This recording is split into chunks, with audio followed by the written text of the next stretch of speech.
tearing down the whole city.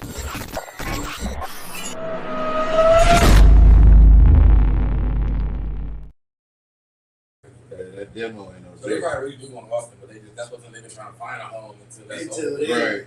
Because I feel like that's what it is. So you got to think the local government got to be with that shit. And they are, but it's really the infrastructure, right? Everything around it. I would think that because you got to think in Austin, it's easier to throw parties.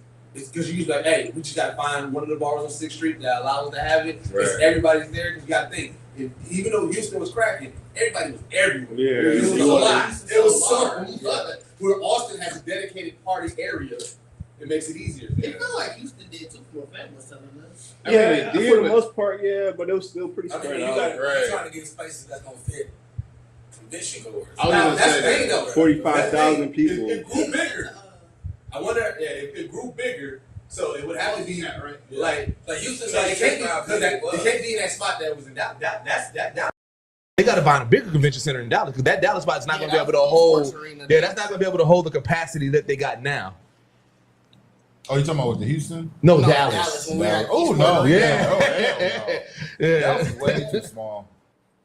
And then, I mean, you got to think about like all the extra shit they got going on, the dodgeball tournament and the basketball game. It was probably really nice for them to have the Houston Athletic Center to hold the charity basketball game in because that was a pretty decent crowd. And you're going to definitely utilize that shit once you realize that you got, like, if I can use it, then we're going to actually add those and more of those kind of things to it. From the article, it sounded like if they could stay, they would love to. But I think it's just the reality of it is like, and we still don't 100% know. Yeah. I wonder, like I said, you know what? I wonder on the back end, like how much money did they actually make the city of Houston? Because like I said in an article. Because to me, I feel like that a couple million. Yeah, but I was just saying, I feel like that would be the determining factor if that's a. But again, you got to also think though, Houston also makes a shit ton of money with a lot of events. Yeah, I mean, there's events going on that day.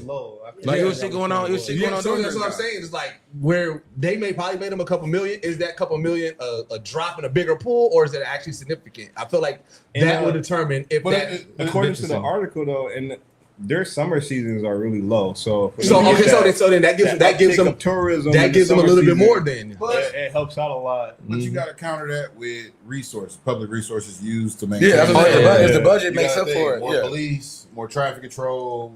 Overtime. They brought in more than 19 million. Yeah, I must say because it was in the definitely a double digit. Yeah, so I mean, like I said, that gives them a little bit more. Can you look up and see what makes what event makes the most money for Houston? I don't know how you would look that probably up. A rodeo or some shit.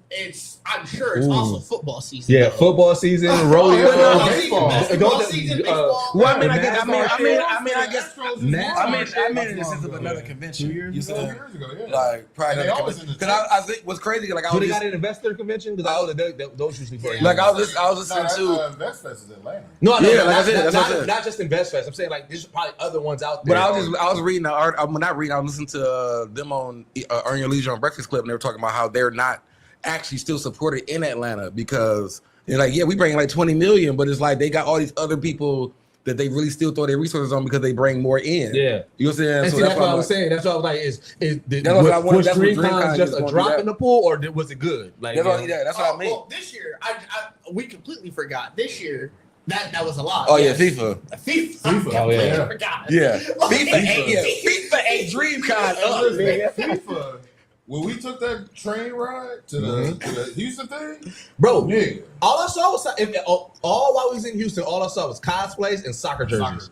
That's all I saw. They said the 7 matches in Houston were expected to generate $1.5 billion. Yeah, I believe it. I believe it. That 20 million was like 20. They like that 20 million. They probably any other year they're probably like, I love this. Because now they probably looking at it like, how much of that 20 million was really like DreamCon? You know what I'm saying? Like, was like something like that, and that would make you look weird. Like, because like we give you this opportunity next year. Ain't gonna be no FIFA, so we don't know really. Well, that was last year.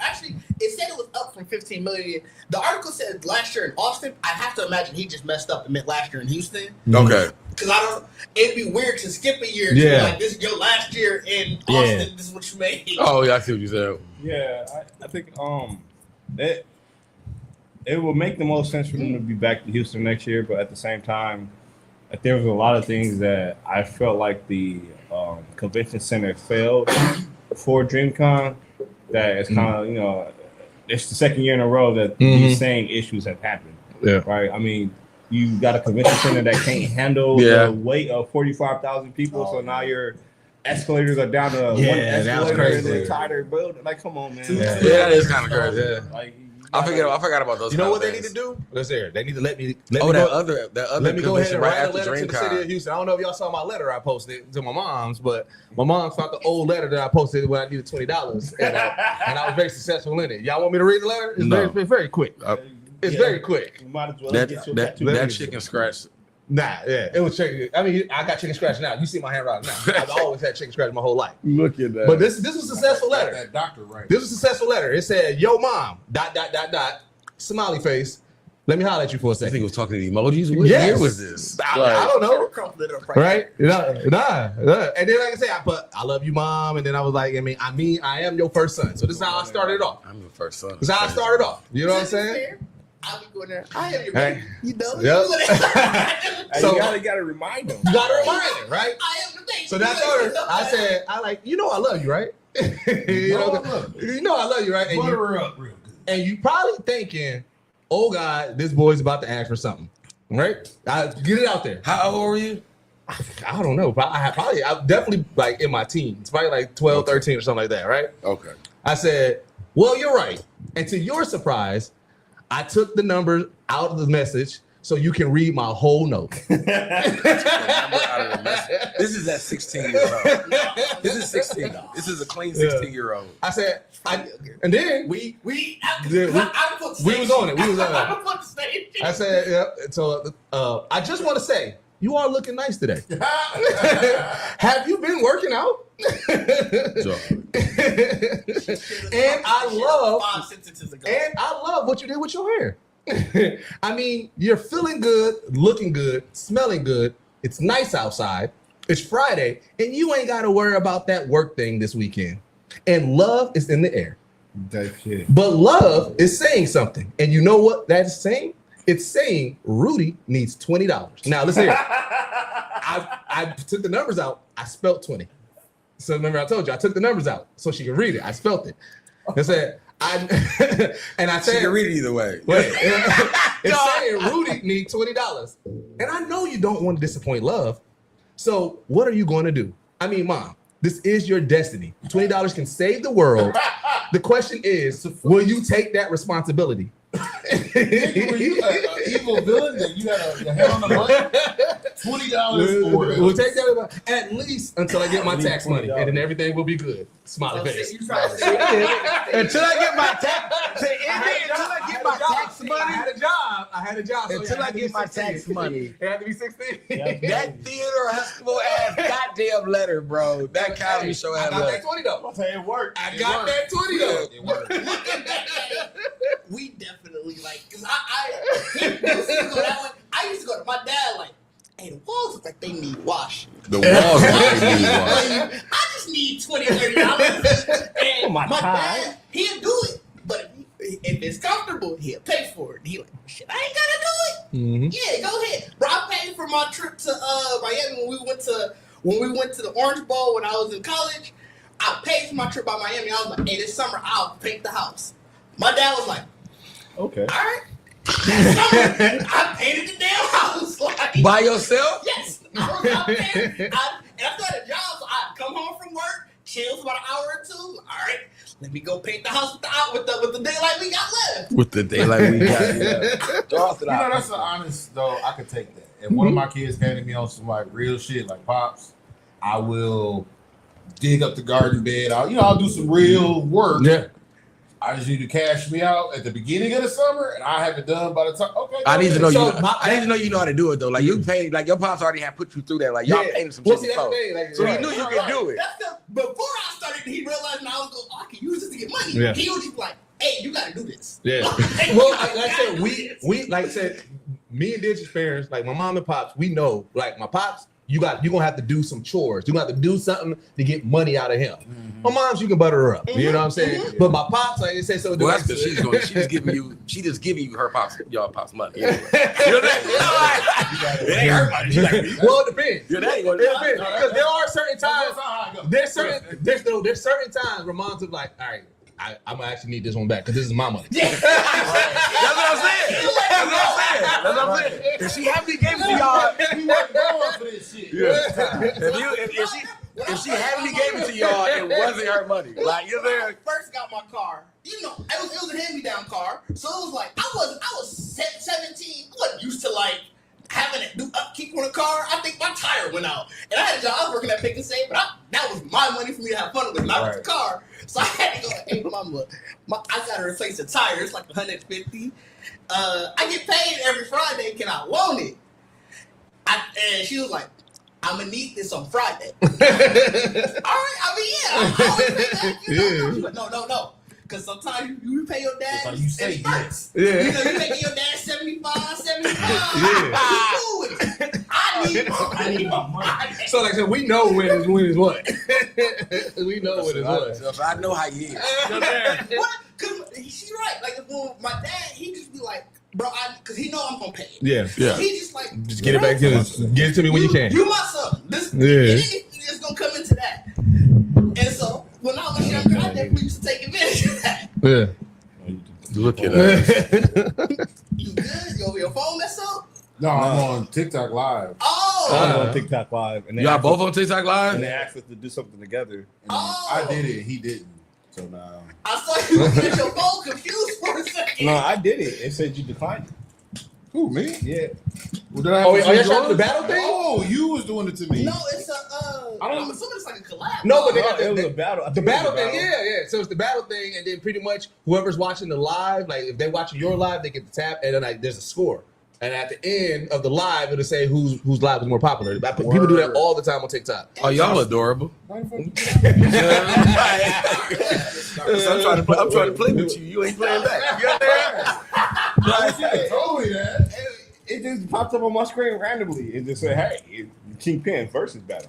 Look at that. Bro, because I, you know, every time like you'll scroll on TikTok, you'll see it. I tapped in on a couple of them, right? So like Conceited from Wild 'N Out does it all the fucking time, right? But it'd be crazy because like it'd be like sometimes it'd be like get ready, Bacardi. he's gonna yeah. Okay. Yeah, a lot of times it'd be a lot of times it'd be What do you think I'm but like, doing? sometimes it'd be like a guy and a girl, and then like the guy would be winning, but then the girl get up start twerking or some shit like that. The next thing you know, her like it's like, but it literally is that. It's just like it's a live versus and shit. A live versus. A live fucking versus, bro. Y'all should be doing that shit all day. This shit wild. Hey, I mean, we on it now. Yeah. So y'all need people to join y'all lives now. Yes. That shit can last the whole podcast. To answer this question, it's through StreamYard. StreamYard should have all of the bit rates. Let me see. Wait, what happened? Somebody said that it's only forcing them to 720. Oh shit. I mean, granted, that's StreamYard because that's their max now. You know, they trying to get money out of people. Let me check YouTube and make sure, because he said he can't even change to a lower. Oh, YouTube? It's on Twitch. Yeah, he talking from Twitch. No, but I'm just saying, because I'm assuming Twitch must be set like that. I'm about to check now. I wonder if that'd be like some internal on they shit, you know, on they end. Ooh, We cross stream on YouTube as well. Go to the tube of you. Oh yeah, I've seen a couple people say that. Geekset Podcast, YouTube. People are saying it now. No, not about us, but in general. I'm seeing a lot of people saying that That Twitch be tripping. if you no, that is like 720 is generally something like that their quality is stuck. If you're only seeing 720 on Twitch stream is locked to it. It's usually caused to a lack of viewer transcoding, yeah, you should mobile check it out. limitations, and encoder bitrate caps. You should check it out on YouTube because you're right. I looked at the auto. It has auto, which is going to be 720 because that's the source. But also, that's only the other selections you can force it to 720. That might be a Twitch thing. Y'all think when you, I feel like I've seen that before. Damn, that's crazy. I didn't know Twitch was doing that like that. Hey, wow. They are here behind the scenes too. I wonder is it doing that from OBS too, then, or if that's a StreamYard. He left this. Right. What you mean? Because OBS, like when I'm at home streaming, even mail anything, like whether that's a Twitch thing or it's like whatever you bring it in at, we are just keeping you. That's the only bit rate you have. Or if it's just the way StreamYard is messing with it, like how it actually works with StreamYard. Twitch works with StreamYard. It could be that like Twitch could be pretty much like where any if you're not using Twitch's platform, then it's a default. OBS, it could just be a default only stream that we're gonna pick up from any other. Bro said, "Oh my god, bro." Is it better? Is it better? It's so much better here. Oh, that's so I said, "Oh my god, bro." Welcome to the party. Oh my god, bro, it's crazy, bro. All right, let's get going. All right, well, two. All right. Welcome back to the Geekset Podcast, the only podcast that blend hip hop culture and geek culture together. I'm your boy Deuces. With me, I got my man Bacardi Sensei in the building. What is going on, everybody? How are we doing today? Doing great. I got Didge in the building. What is happening, people? What is happening, people? What is happening? Oh shit, he got it a third. That's crazy. We got Trip in the building. What's going on, everybody? Yep, and then we got King out the shop. Everybody. And then what you call it? What you call Friday? Happy Thwipmas? Merry Thwipmas. I thought Saturday was Spider-Man Day. Spider-Man was Spider-Man Day, but he was basing it off of the movie. Based off the movie came out. Yeah. Came out. Well, Merry Thwipmas. Wednesday was Thwipmas. I was too late to get that one. I tried to get into the Wednesday one. You couldn't get into the Wednesday one? I didn't even know about it. I was like, damn. Email. So you know why I knew about it? Probably did. Rob J. Rob J became the villain of the timeline. I don't know if y'all saw that. No. Rob J became the villain of the timeline because he was excited and he was just talking about his excitement of the movie. He didn't spoil anything. No, it was. But he said that you don't need to go see the post credits. Yeah. That's why everybody was mad. Like, bro, that's in and of itself still a spoiler because it's like don't tell niggas. He told niggas not this. Don't worry about the post credit. Hey, keep it real. The niggas I went with told me that shit at dinner. They was like, bro, you don't even gotta wait for this shit. It's gonna piss you off. And I was like, it didn't piss me off. So my thing is this. I normally watch. Well, hold on. Before we get into it, if you haven't seen Spider-Man yet, we're talking Spider-Man. Spoiler alert. Right. Spoiler alert. Something did make a banner or something like that. Are we really? I wasn't gonna spoil. Well, I was just gonna say. but we're going to. We're going to. Oh, yeah, Like, are we? Yeah. Yeah. I feel like we are got. gonna spoil some shit. I feel like we gotta say spoiler alert every 5-10 minutes. Well, that's what I said. I'll make a banner. That's what I said. Make a banner. So I feel like this is the thing. I normally watch end credit scenes. Oh, you might as well. You YouTube should have anyway. named the show that too. On YouTube, it is named that. Spider-Man is here to save the MCU. So But I'm saying like it's like spoiler. Like you definitely should have had spoilers involved. Spoiler You know what I'm saying? alert. Spoiler alert. They gotta figure that. I'm pretty sure we are in Sunday. You should expect for niggas to talk about the movie at this point. Especially how they did it with like the main character, the villain. You just if you didn't see it, I'm sorry.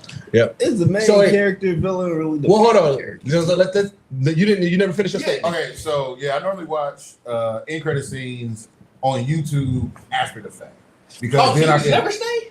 I if I can. Like if so this is the thing. If movies, especially Marvel movies, have two, like they have two end credit scenes, yeah, I'm always staying. Because there's always that one, right. That's what made me mad. When I didn't get that mid credit, I was like, y'all finna play in my right, and that's what it was. face. There was no mid credit. So I was like, you know what? I might just get up out of here because I already heard the end credit was trash. And if there ain't no mid credit, then fuck. So here's my take on the end credit, right?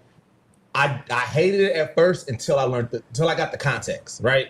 You know what I'm saying? So for those who don't know, the context of, well, at least the context that I've gotten so far, because right now it still hasn't been explained, but Spider-Man, the spider tracker is tracking Spider-Man, and so you usually kind of see where that blip goes. Tracking a Spider-Man. Well, that's what I'm getting to. It's tracking Spider-Man, it usually goes where that blip goes, and that blip didn't move, it just, another one appeared while in space. So that's where, you know what I'm saying? So again, at the moment, I was like, this was trash. And then, it just said Spider-Man will return.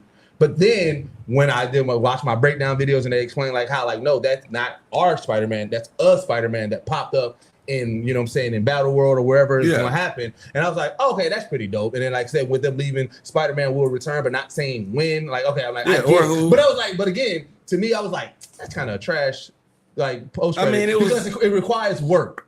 Like usually the post credit, you leave excited, knowing exactly where it's going to go, and this one required work. It definitely requires like a little backstory, some homework to it. Yeah, I mean, I didn't see it. Yeah, I feel like it was. Or you gotta sit here and formulate an assumption, which puts us back at square one of where we was at the beginning of all this in the first place. I didn't have any assumption because I feel like we've already put all those theories out, like saying like Toby might die so it's like, but see, that's for us.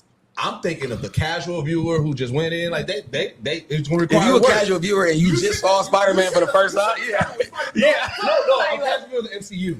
Like not who doesn't do all the background stuff, like because if you watch all of the MCU and you just watch that multiverses though. Yeah, but you don't know what that meant. You just assume Spider-Man is. So I know for a fact because there were some casual viewers in mine. I heard them talking to who's leaving. They was like, "Oh shit, so Spider-Man in space now." That's what I mean. Like I said, that's what they mean. Well, that's but I was actually but it's that's more to it now. We know that. We do. Casual viewer. That's the only thing that kind of ticked me a little bit because I'm like, the nigga already been in space. You know what I'm saying? I'm like, what are you like? So I'm like, but I also, if you somebody who's watched all of the MCU, you are no longer a casual watcher. Well, you know what I'm saying? Like, there is no way you can say casual. What do we call the person who only watches MCU but don't know comic book lore? Watch the Spider-Man movies. No. The person who only watches the MCU but don't really dive deeper into like the comic book lore. Like, what do you don't call have to do that because that's a casual viewer though. That's a casual like. That's what I'm saying. I'm trying to say what do we? That's what I'm trying. That's trying to figure out. Mainstream. That's like a mainstream fan. Okay, you know okay, like that makes sense. You haven't done the work of reading the actual. Yeah, I mean, you just really you just believe what the movies give you. Yeah, like, so then I misspoke. Like not a casual viewer, but that person, like I said, they don't know the implication. Like I think it's like what Dish said. They like, oh shit, Spider-Man in space. But again, it's like Spider-Man been in space multiple. But that's still exciting. Oh shit, because you got to think about the last time Spider-Man was in space. Some big shit happened. Like I feel like that's what I said. Like even if you were just someone who like I watched all of them from the beginning, you know, from all Marvel MCU, that line would just be like Spider-Man's still gonna be here. Like you just gonna be happy Spider-Man popping up again. We know Spider-Man. We're gonna see Spider-Man. But I mean, if you are an MCU, if you are a person that watched all MCUs, even if you didn't do any lore, then you will already have understanding that there's a lot of Spider-Man. Right. You know what I'm saying? Like, so you already would know. Like, shit, which Spider-Man? I wonder which even if you just watched the Spider-Man movies. You're right. Even if you just watched, even if you didn't do nothing, just watch Spider-Man movies, you would know in the Tom Holland Spider-Man's like, oh, they actually use all of them. Yeah. So it could be any Spider-Man. You know what I'm saying? Like, right. So let's start just in general. What was everybody's rating? Well, we're doing the Eagle scale. Before 5 that, Eagles. Wait, quick before that, it was just funny. I thought everybody knew that Jean was, Sadie Sink was Jean. Like I genuinely thought. You had a crowd all. I didn't have a crowd all. I had it was somebody who was like maybe 2-3 rows back. I wanted to turn around. I said anything. I said I fucking knew it, and then I heard Eric go like, "Oh!" My theater was so. That's why I thought. Like, other than bro, everybody clearly knew that was like. Yeah, people like everybody in my theater clapped. Marlo was like, Everybody kind of clapped or whatever for it, like, which is really great. I feel like we ain't had, even though it was definitely smaller than the appearances of all the Spider-Man. Oh, of course. But I'm like, is that the thing now? Like, we gonna start clapping? We like, oh yeah, we got it. You know what I'm saying? Like, we got it. Like, it's the implication because remember, this is the actual very, very first X-Men in the right. MCU. Yeah. Right. Like, you know what I'm saying? Like that we. So I mean, it really was like a crowd confirmation. Like, we are getting into the music, nigga. Like, we are finna get to the music. So here's the thing.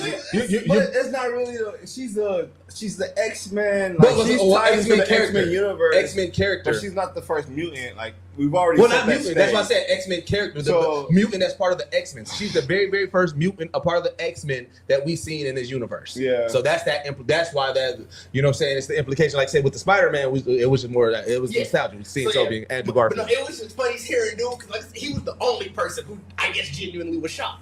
Like, I would have yelled, who else would it gonna be? He's probably also one of them fans who were ducking all the trailer interviews.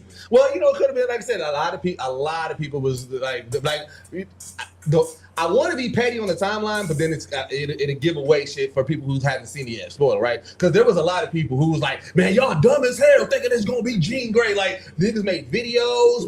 People did. Are you serious? Oh yeah, I mean, And I wanted to get in there. I wanted to get in there like, aha, like now what? But then I was like, damn. But people who haven't seen it gonna see my reply, and then they're gonna get spoiled. So I was like, I'm gonna wait. Right.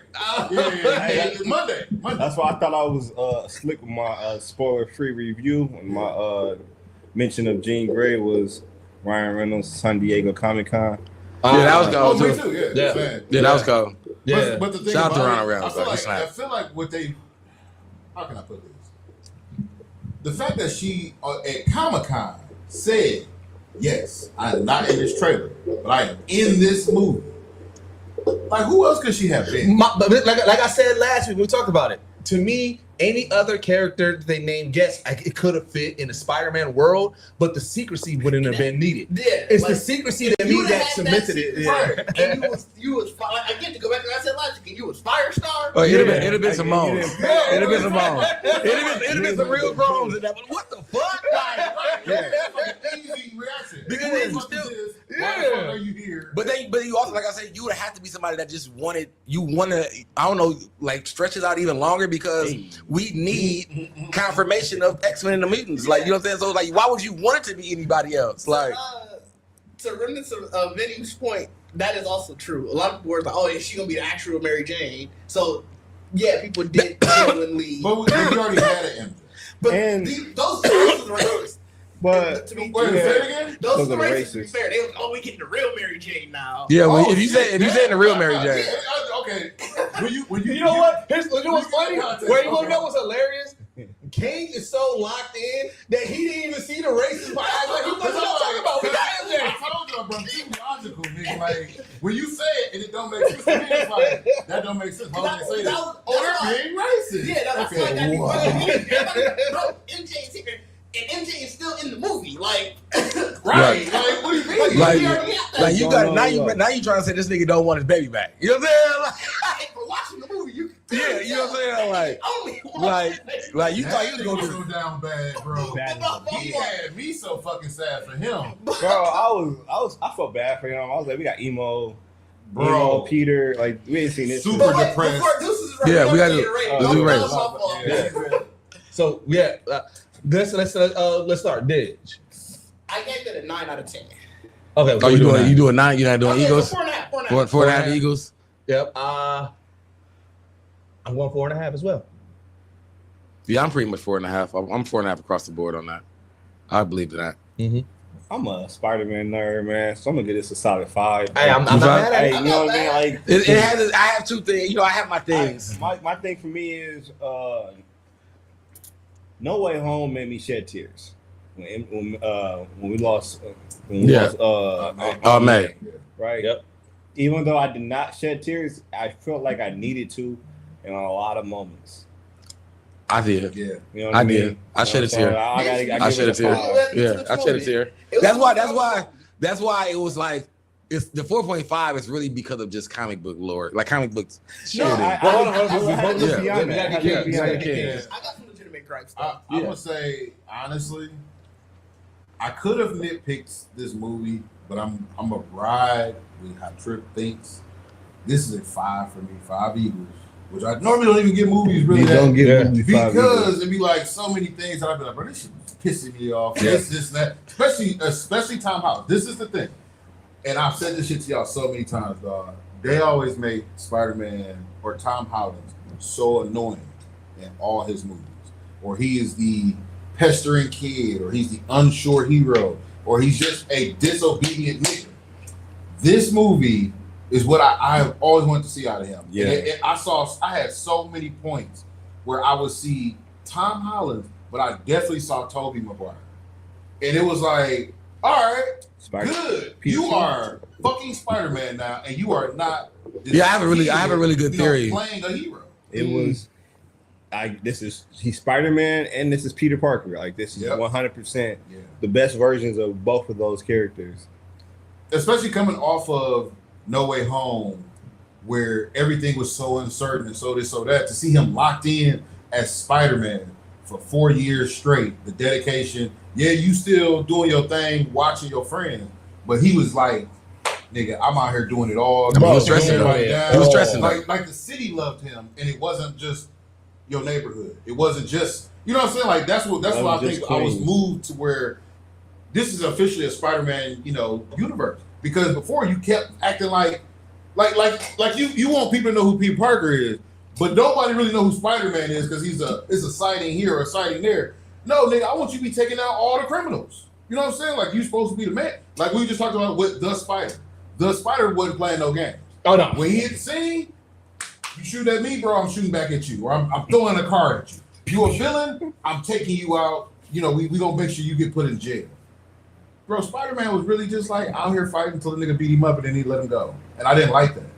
This Spider-Man was an actual Spider-Man. He was locked in with the police. He was doing his thing. I was really fucking with him. Yeah. So the first thing that I hope that a lot of more comic book movies do this. I love how they was adapting like the comic book, like the covers. We saw that in Fantastic Four too. You know what I'm saying? And it's like, to me, I feel like if you're gonna do that, because I feel like I really enjoyed. I enjoyed it in Fantastic Four, and I didn't know how much I would enjoy it because they highlighted letting you know those comic book covers for Spider-Man. Yeah. That quick blip of just him doing shit was like great. Like I really liked that highlight reel. It was like it was a great highlight reel. Right. And to realize it was like they were like it was the growth of that Spider-Man from the comic books. You know what I'm saying? Yeah. So I feel like that really was like if they're gonna make movies going forward where it's like these things are already happened. This how we're gonna fast forward you somewhere. Use the covers to kind of push that. Like I like that. Yeah. And to me, like I said, also showing love to some of the more, zanier villains and stuff like that, right? Like, Spider-Man he has the second best rogues gallery, right? You know what I'm saying? Like Batman and then Spider-Man. Yeah. Spider-Man's villains though are a little bit more like zany, you know what I'm saying? So it's kind of like if you are having a serious movie, sometimes like they can throw it off, but in the way that they did that, they played that out. Yeah, it's like, oh shit, hell yeah. And they set the groundwork really well for them to showcase other street level villains. Yeah. You know what I mean? So then they opened the door, bringing in the hand in the way that they did. Like that whole twist. Yeah. I saw that twist coming. Bro, I was blown when I saw that scene. Like, I know the fuck you ate. There was so much theories around that one. That one shot in the beginning, I'm just looking like, no, the fuck. Everybody I watched a whole video breaking down that one scene that like you can clearly they were so confident. Niggas add players in. Like they digitally edited somebody out this shot. I do want to say that real quick. Watching Spider-Man and even having our moments of theories made me realize like I'm never doing that shit again. Like I've never deep dive into theorizing no movie again by some fucking trailer. Like you know what I'm saying? Like I have never, because the trailer was literally the first highlight. You know what I'm saying? That was it. Yeah, that was it. But it. Looking at it, it was so fire because remember some people was like, bro, they showed the whole damn movie. Yeah, and it's like, dog, you got a reel. They showed you a reel, nigga. They put the reel together. You know what it was? It was a first look. It's what Colin did at that's what I'm saying. Like, dog, they showed you a first look real quick. Niggas, man, that's the whole movie. We gonna show you the first 5 minutes of the movie. You don't know what the fuck you when you got a movie that's 2 hours and 15 minutes long. That 5 minutes seemed like it's a lot going on, but you got 2 hours and 16. Definitely did. That's also a really fire way to be like, hey, this is the kind of vibe you get it because this is what this nigga been on for 5 years, for 4 years. Yeah. And you basically seeing the highlights of it. We ain't gonna show you it in the film either, but hey, right. You know. Like we already let you know what he was doing before you get to the movie. Like this is what he been doing for like. I ain't gonna lie. That's what led to me to give it such a higher rating is because of that. Because y'all didn't like bullshit your way through them 4 years. Yeah. That nigga was working and you knew it. You knew it. You saw his growth, you saw the scars. Like, this nigga started off, okay, pretty straight face. You just started seeing him get beat to sleep. It's like, damn, bro. But that's why I knew that this was a time lapse. This wasn't a week. Yeah, bro. When he was watching Ned's and them social media, right?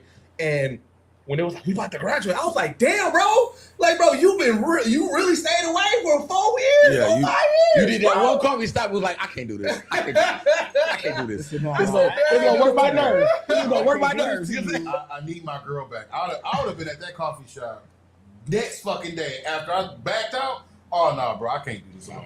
Man. I definitely felt bad watching him watch his friends. Yeah, bro. And then even when she was like, "Who you think watching this?" He's like, "Somebody." I'm like, "Oh man, somebody." We ain't watching this shit. We watching this shit. You got a follower? What the fuck? You ain't like the stream? We be recognizing the people who pop up every week on our stream. I'm like, I ain't even recognizing.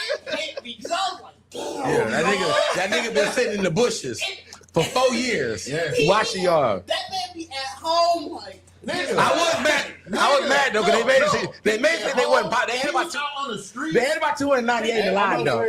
He had like 200 likes. So it's like he knew somebody was watching. Yeah, you're there. If I did have one thing I could pick out that I did not like about the movie was the fact that we did not get a JJ Jonathan. Yeah, that was the only thing that I probably would have liked a little bit more, because that would have made more sense for him during his 5-year jump of him working for the Daily Bugle. But wouldn't he be dead? So here's the thing about behind the scenes stuff. This is like J.K. Simmons. Yeah, right. I always get him with Rawlings and Simmons. Yeah, he said that even in what's the name, he got thrown in there. He said that he did. Like he said, he's always down to do J.J. Jones. Yeah. Right, but he was like. He was like, it's always scheduling. He's working and everything like that. Mm-hmm. He said even with that, he said they literally gave him a call, said, hey, we thinking about throwing you in here. He was like, all right, well, let me know. He was like, you know what I'm saying? He said by the end of that week, they were like, all right, come down to this office. He said they put a green screen up, they shot. He said he never met Tom Holland. He said that, so he was like, a lot of the times he was like, it's just scheduling and everything like that. Scheduling and the director. Mm-hmm. Because I feel like no director wants to recast. So it's like either we have them or we don't have them. Yeah. But it's also like, nigga, he never really watched TV. Like, and I feel like Jay Jonas would have been.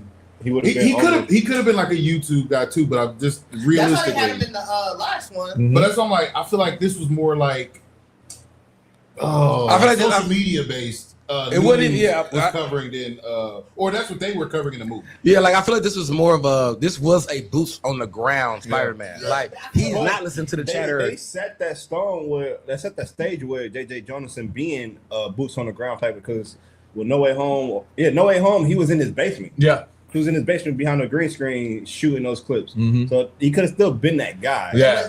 But I feel like it was just showing, like you said, it would have been nice to have the call out. Yeah. But I think it was what we were seeing with the Spider-Man zoning out all that shit. Yeah, it was like it's there. It is there. But I was zoning out. But Cardi hasn't played the game. That's what I'm saying. He was in, and that's what I was going to bring up. In the game, the way that they did it, like it was boots around. He was like a podcast. So it's like every so often, Spider-Man is listening to all the chatter. He has the radio, he has all that. Yeah. You would hear clips of the podcast. Yeah. So that would have been great if we could have just heard him in chatter. That's all like, I get it. Yeah, you don't necessarily need him to be like a full scene or something. Yeah, but you should. It should have been chatter. I did hear criticism clips, like news. Somebody having a commentary about Spider-Man, but I don't think vocally it was Jay Jones. Well, here's what I think is the same as Spider-Man. Here's where they still keep the door open. And like I said, basing off of the game. Because like I said, there's a spider tracker in the game and everything like that. So yeah, you take this spider tracker. So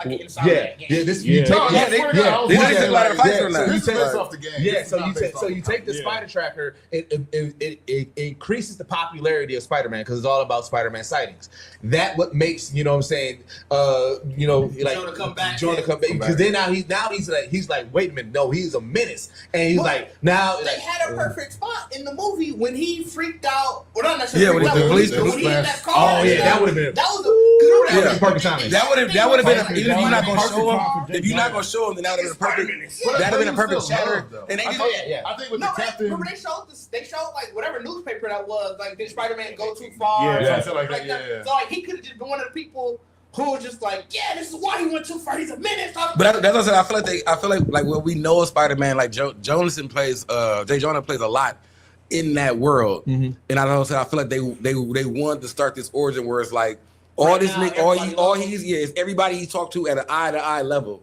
Yeah. Like so it's like it's the police chief or whatever her name telling you nigga you doing too much. Yeah. Like it ain't like and the people seeing this and you see in the paper, but it's like he really just zoned out. Like I'm just all right. I'm trying to, you know what I'm saying? Right. So I feel like that's where it's like when we get into the next like starting this out, it's gonna be now because Spider-Man is still part of this big catastrophe that happened. Yeah. That Jonah and all them come back out now because it's like nigga he caused a lot of shit in this last week or whatever that he was there. But to think about it in this universe, the only reason why my only pushback to that would be there was so many meta humans or super villain like so much activity. You gotta remember every day there was some shit going on. Yeah. And then once they started attacking damage control, that was like some big shit. Yeah, it was absolutely. So like, you did just hurt a cop, but this thing got a tank. Shooting shit, you know what I'm saying? Well, no, remember to the world, they think it's a lady that had the tank. Well, you know what I mean? Like in whatever it was, we all know like the outcome was a lot worse than the one cop, car being kind of fucked up. And also, too, I think the Scorpion was just fucking people up. Yeah, so. Which I can see how they use that scene where it's like, I love how they well, they don't like Jay Jonah always Jay Jonah just as much as I feel like there isn't nobody that does it for Batman. But I mean Jay Jonah always used Spider-Man as the circle of like that's why all these niggas are here. Right. Well, you know what I'm saying? So it's like him fighting these weird I watched K Crusader season 2. Oh, he just started season 2? Yeah. It's out Friday. Yeah. Oh, okay. Wait, season 2 didn't just start? Unless they put it all out, there's like 10 episodes out. I think they drop them all at once. Oh, okay. But that's what the first season was. But like, but there's somebody like they got a lady who's like, I do believe they set her up to be Mad Hatter, like a female version of Mad Hatter. But she's podcasting or whatever. She has an actual television show, and she's criticizing. Yeah, she's criticizing Batman and everything like that. Oh, bro, that's gonna be my recommendation. I'm gonna get into it. But I didn't know that. That's gonna be a binge. Yeah. You know what I'm saying? But like I said, there's like he's not Jonathan. He's not. Jameson. I know I've been calling him the wrong name. I like to say Jay Jonah. You know what I'm saying? Jay Jonah Jameson. I've been hearing Jonathan. I've been saying Jonathan. Jay Jonah Jameson. Jay Jonah Jameson. I'm mixing them up, but he doesn't have a realistic. He doesn't have a realistic view of Spider-Man. No. So like say he even in that moment that you're talking about, he still would have harped on. Nah, man, he injured. He almost killed the cop. I agree, but what my thing is, what I'm trying to say is like, I don't think at that moment the city would have reacted the same way they would have reacted. Of course. Because the love was so high. Of course. He had so much leeway with the cops, and he was so friendly with the captain. Yeah, that's why I think that was the point of you're at the needle. Mm-hmm. If you do one more fucked up thing, that's what she said. Because I mean, he was on the brink of like, bro, you supposed to be like the friendly neighborhood Spider-Man. Right now, like you're a good guy. Everything like I loved that actual like wording throughout the whole movie of just being friendly and neighborly. Like you know what I'm saying? Like they were really like pushing that. This is like in the sense like we're trying to create that original Spider-Man of the comic. You know what I'm saying? So let's. Go ahead. I was going to try to get into the meat and potatoes, the movie, and stuff like that, like the plot line and stuff like that. Because I did want to talk about like, you know what I'm saying, like even in general, like before we get into the full plot line, but we was talking about the practicality of like the swinging. Yeah. Right.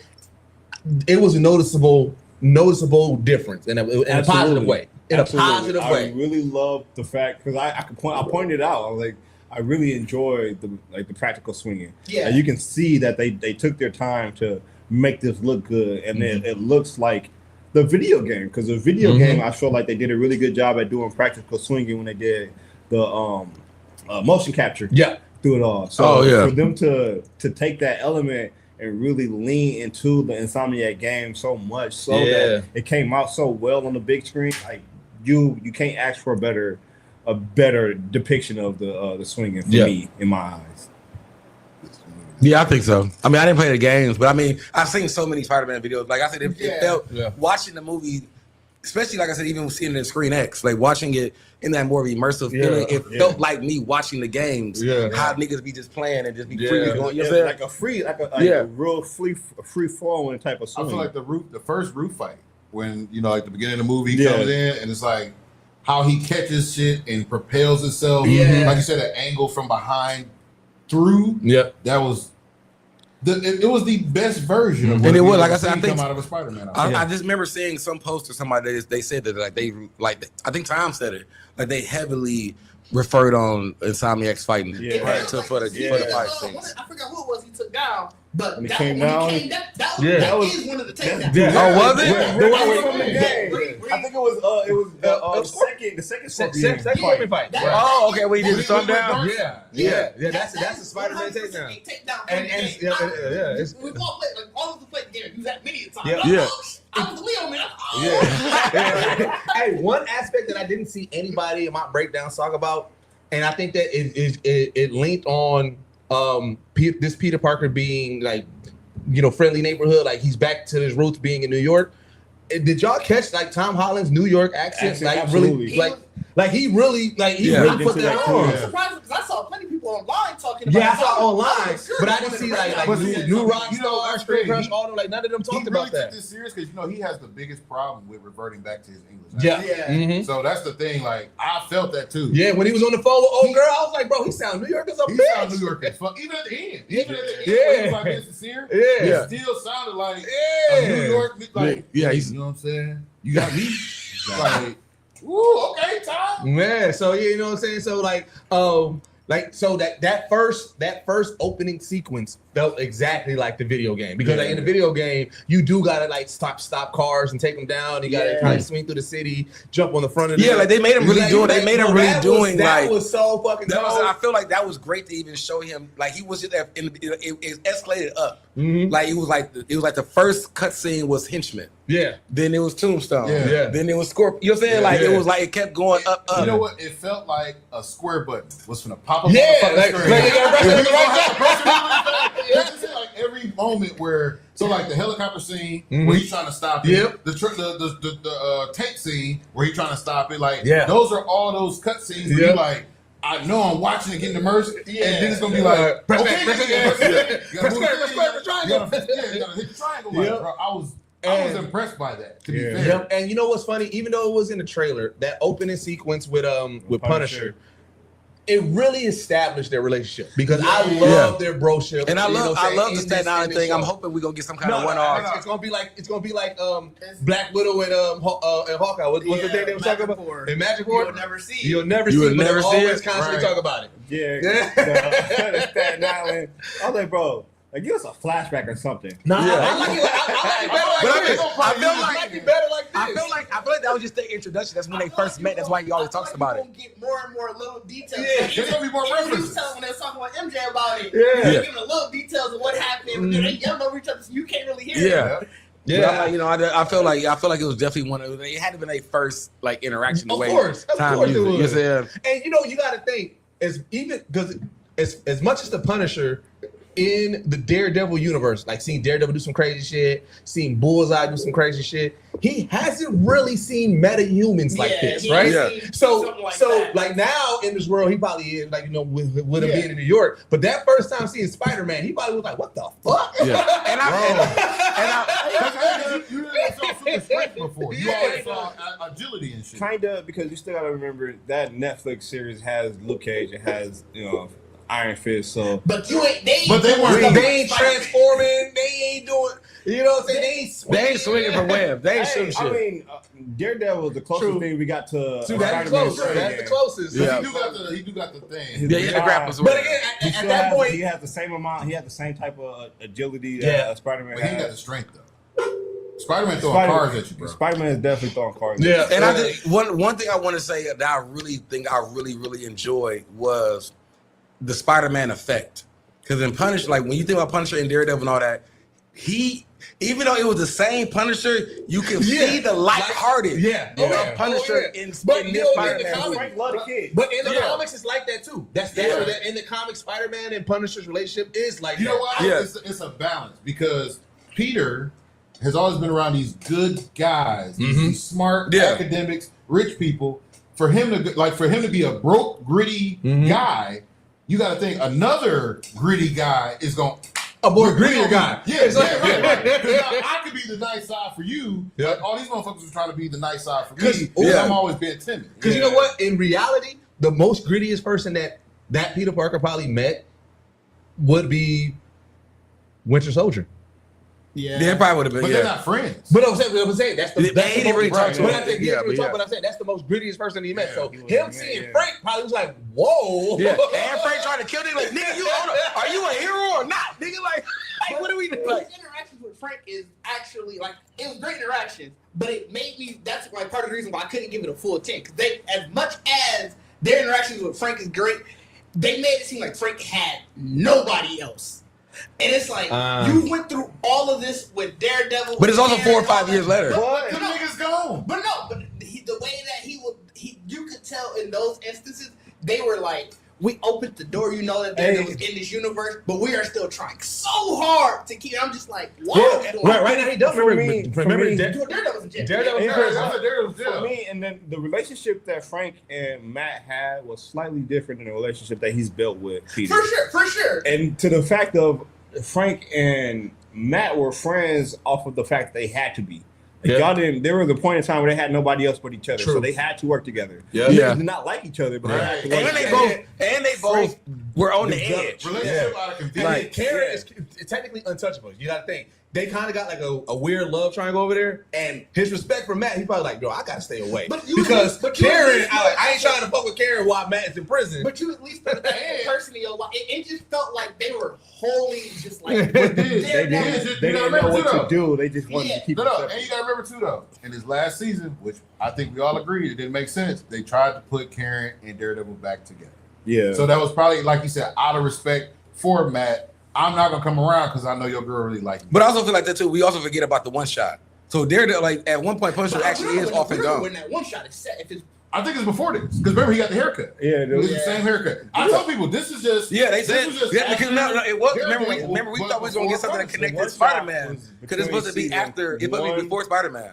The one shot I believe was between season 1 and this. Yeah. So that was kind of like, you know, what was he doing after he got released from that cell? Right. Okay. But he finished his mission, and the concept is the fallout from finishing the getting your retribution for your family being killed is that this lady is after you, and now you created this war zone that you just did with the whole Daredevil season. So now you got to be the Punisher to clean this shit up. Yeah. And that's why I think the relationship between him and Spidey is probably so close knit because I think that's Staten Island. You were cleaning it up, and maybe it'll happen in the Punisher season one day where they talk about Hell's it. Kitchen is in Staten Island, right? Hell's Kitchen is a different borough. Weird, but do you know how close? Hell's Kitchen is between. It's between Harlem and Manhattan. I say don't let me But no, like I feel like Punisher was definitely like. So it's like that's what I'm saying. Like I get what you're saying about trying to, even in general. But he's always been. I feel like Punisher is always like that's always going to be a thing of. Because I mean, I feel like what they show in the beginning of, and of course, the conflict that really happened toward the end, showed again the morality of like, bro, I am OC out here. Like Punisher really. You know what I'm saying? That part is fair. I'm just saying.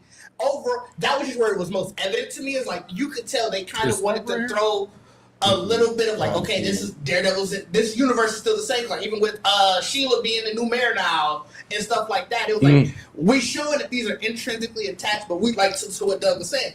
We don't know what to do, how to fully do it, so we just gonna act like what we don't want to happen never happens. And it's like you. Over the 4 years, New York drilling with stuff, Penguin and stuff like that. Like, those are things they didn't have to be explicitly stated, but you should feel the effects. But I think that's so. I think that's also going to probably be a backfire to MCU movies doing these kind of quick flashback of years, because if you're going to give a story that's like if you catching up somebody else's story, you then got to do that if they were part of that. You know what I'm saying? Like so, like even if you were doing another season of Punisher, you got to do a flashback 4 years of what he was doing. I mean, well, maybe you don't necessarily need to though, because I think those tidbits did enough. Like the Hawkeye and Black Widow, the Madripoor. They spoke about that so much through so many movies that people want that extra, like that scene or two. Yeah, it's like we don't really need to tell you that because like we set that groundwork. Well, no, I mean, we know it happened. Yeah, but I mean, that's Staten Island happened. We just don't have to talk about it as deeply as people want. But that's the Staten Island thing. I think they're just talking about it as far as like I said, if this is 4 years, same as in New York. Yeah, it's the same thing. Like it's the same thing. Like they also kind of quoted that with when they were in Elena's pool and they like y'all are small potatoes. Like we worried about big There's a lot of space things shit. going on. And so Well, it kind of leaves that like, all right, the Defenders and Spider-Man and these other cats, we're gonna leave the New York to them, and So- we'll worry about more global shit. So here's something that I realized with Yelena too, Right. is that the fact that the way that Yelena was talking, I was like, oh, they didn't brief her on the previous Avengers missions, because she was talking to Spider-Man like, hey, like to me, if I was an Avenger or Yeah, close, she should or have knew close to an Spider-Man was, Avenger at at any least. given time, if Spider-Man comes to me with an issue, Yeah. that's big potato. Because I'm That like, was- oh, nigga, you saw Thanos. That was one of my things. And I was like, this don't make sense. Yeah. But I think it all goes. I don't they think- know how to. They know how to make New York across. No, I think And- that the new. I think. And she was I think. snapped. I Right. think. She I was think. snapped Yeah. during I that think time the period. new Avengers don't know shit. What Yeah, the I Avengers think went that's the comic relief. I think Yeah. that's the comic I relief think, of the new yeah, Avengers. I think that even with Doomsday, that's what's gonna be the confusion. Yeah. They're thinking like, oh, we saw the big threat. Our big they think Like- they think what they did was the Like, big threat. well, And- right now- but she don't know that. Yeah. They're like shit. Like right now, because of that line in Spider-Man, someone needs to tell that to the new Avengers in Doomsday. Like, Yeah, well, I- y'all are small potatoes. Like, we have to deal with Right. Yeah, But I like- also think they were trying to get that Happy Hogan moment in. Oh yeah, of course, Where of they, course. where they always try to sun them, like, Yeah. you listen, you're just not there yet. Yeah. Yeah. neighborhood. But that's what I said. I mean, but that's it's funny because like what you're saying. That's what I pointed out is like, because I mean, of course, I was blown to even see her in it. Me too. So I was like, I did not expect her to be in yeah. that. So I was like, They I'm like, kept well, that- if she's they in kept it, that quiet. and No, he no, asked her for help, like they know each other. So that it made a whole nother storyline for me. But it's like she talking to this nigga like, you don't know this nigga. You know what I'm saying? Like, you don't know who this She nigga really is. doesn't though. Yeah, she No, was you young. don't. When you think about it though, because she was snapped. Yeah. So she didn't come back through that whole end game toward the end of the movie. Yep. And Right? she technically And she didn't become an wasn't- Avenger until the end of Thunderbolts. Yeah, so they have no real interaction. But they don't. And they've That never was, met. that was a great Never person to met, put in so there. The only reason that they would have some type of interaction is through like damage control and whatchamacallit. That's why you couldn't use nobody else. Like he couldn't go to. He the couldn't main go lady, to. I can't remember her Valentina? name. Valentina. You gotta say her full name. Was it Valentina? Dave Fontaine. Fontaine. But you Yeah. know, Because he would know them. because like I said, right he now, couldn't go to none of right them. now, with the regular Avengers, she probably only know them in court. Because remember, Right. now, Sam Wilson technically is suing Yeah. over the name. That's why, if you notice, she made it a point to be like the new Avengers because she can't She can't say the she can't say the Avengers Yeah. because in court, Sam Wilson was like, "Hey, man." Well, I'm gonna say technically they're still under shield, right? Sword. Or sword, yeah. Sword, yeah. Yeah. So realistically, Well, they're but they offset are, anyway. but they're not. Remember, she told her at the end, "I own you now." Like so, like on paper they are, but like I feel like Yelena's definitely leading and running everything. Oh, no. I Yeah. meant the Avengers. Oh, the actual Avengers. The are actual under Avengers. Yeah, sword. yeah, you're right. So you're like right. all his interactions have been with the Avengers. Yeah. Never have you even talked to none of these dudes besides Bucky. Well- And not even on a friendly scale. That was like a fight. You know what I mean? Yeah, So like I want to get too far real quick because I do also want to talk about like let's talk about the Jean Grey aspect of it because like I said we get that first introduction of like you know what I'm saying once you realize who was actually driving the tank and kind of seeing it and everything. I want for y'all because like I said I think we all was on the side of that's Jean Grey. Going in, how was this Jean Grey portrayed to y'all? Like how did y'all like it? Or did you have issues with it? I want to say the her like possession was great. Like the Yeah. way the body acting, having to go from body to Yeah. body. Oh, yeah, Everybody them was- doing it? Everybody Yeah. was Yeah. doing that to go from body to body. The being in random people and just having your villain monologue, like when Black Dude was Yeah, they doing stole it. Black Dude won. That was Yeah. so the scene. Clean. Also, we got to put this out there. Every black character that shows up in Spider-Man with a talking role is not Miles. It's not Miles. And I saw I every get it. scene, Miles. That's not Miles, Oh, G. Wait, they thought the dude. And every time Every I time see a younger black dude, like And has- if he look 25 or younger, And he has speaking roles, people Yeah. automatically be like Miles. Yeah. Like he killed that scene. I granted he did, but that's not Miles. I was Right. more so thinking just quick tangent. I was more so thinking that we'll get Miles from the Wolf. Like somehow, the Wolf is Right, Morales. right. You know, the Wolf is just her Because code of name. the captain Yeah. situation. Oh, okay, I see that. I can And see that it. it'll be a spin on Detective Aaron Davis instead of it being the pops as the I bomb. also But that's just my saw they, Conspiracy in theory. Better's classroom, they had the Asian girl who answered Cindy. Cindy. Oh, yeah, Cindy Moon. That's Cindy Moon. Like, bro, we can't do this. With every character. But no, I mean, but It's some Somebody. They start putting credence like it'd be like 5 years later, and they'd be like, "Hey, you know that person in that movie? That was actually that person." It's like, bro. But somebody like I saw somebody actually share a reel. Like they were saying like that actual person who been in 3 Spider-Man movie. You know what I'm saying? Yeah. As Cindy Moon. What? Her name? They never said last name. No, it's just called Cindy. Yeah, but everybody trying to put it together now because this was the first time that she had a talking spot talking about the mutations and all that kind of shit. I mean, she got to be in it, but I think it's great. That was a great Easter egg. Those are fire Easter eggs. Yeah. I wanted to piggyback off of Deuce's point because every time they're like, "Oh, this is gonna be our Miles," and I'm like, "I don't want you." And I already saw some. Oh shit, that's gonna be Cindy Moon. I'm like, I already don't want you to do that. Yeah, I already don't want that. So, but yeah. So you like the jump? I thought the jump was good. The body jump was good. I really enjoyed the passion that she put into it. Like you can really see how Jean becomes powerful, right? Because she starts off as she can only do so much, right? And it's like, okay, well, how do we get to the Jean that the Phoenix wants to come close with? Yeah, and it's like, okay, to see the backstory when them bringing in Sarah. Like, it took me a minute to realize, oh shit, she does have a sister. Yeah, so I was going to get into that real quick. I'll let you finish. But like the one thing that a lot of people don't realize, like I said again, remember I told you, I look at the MCU. I love what he says though. Yeah, I'm gonna let you finish, but he said, It's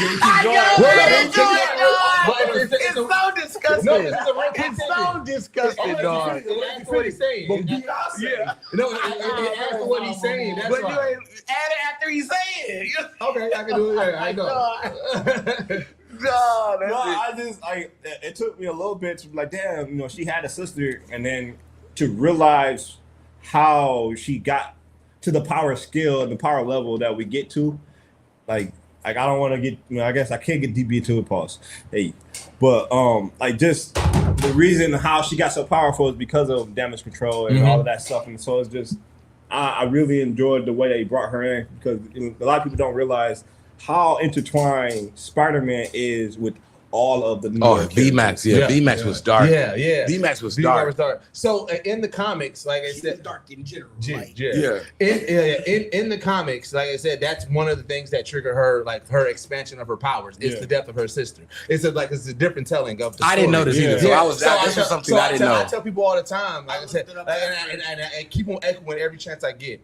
And when you watch the MCU and look at it as Kevin Feige's comic book run, like him taking beats of like what makes Jean Grey, which is the death of her sister, that's kind of what leads her to the school, Professor Xavier school.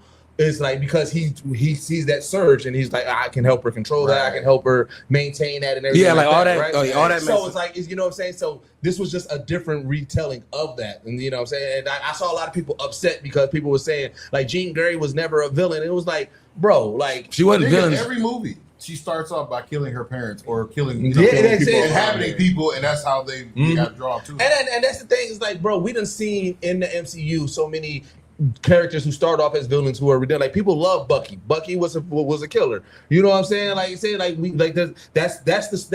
story is old as time of a villain or somebody who has misguided reasons on why they're trying to do something, and then they get somebody who helps them see the better side of it, and then they become one of the best villains. Right. I mean, best heroes. Yeah. Wanda and Pietro was villains. But I mean, most villains actually been used to or manipulated or in some way. Like you got to test it on. So it's like just the opposition to the popular person. Yeah. But my opinion of this Jean Grey, honestly, I could say was the best depiction of a Jean Grey that I've seen on film.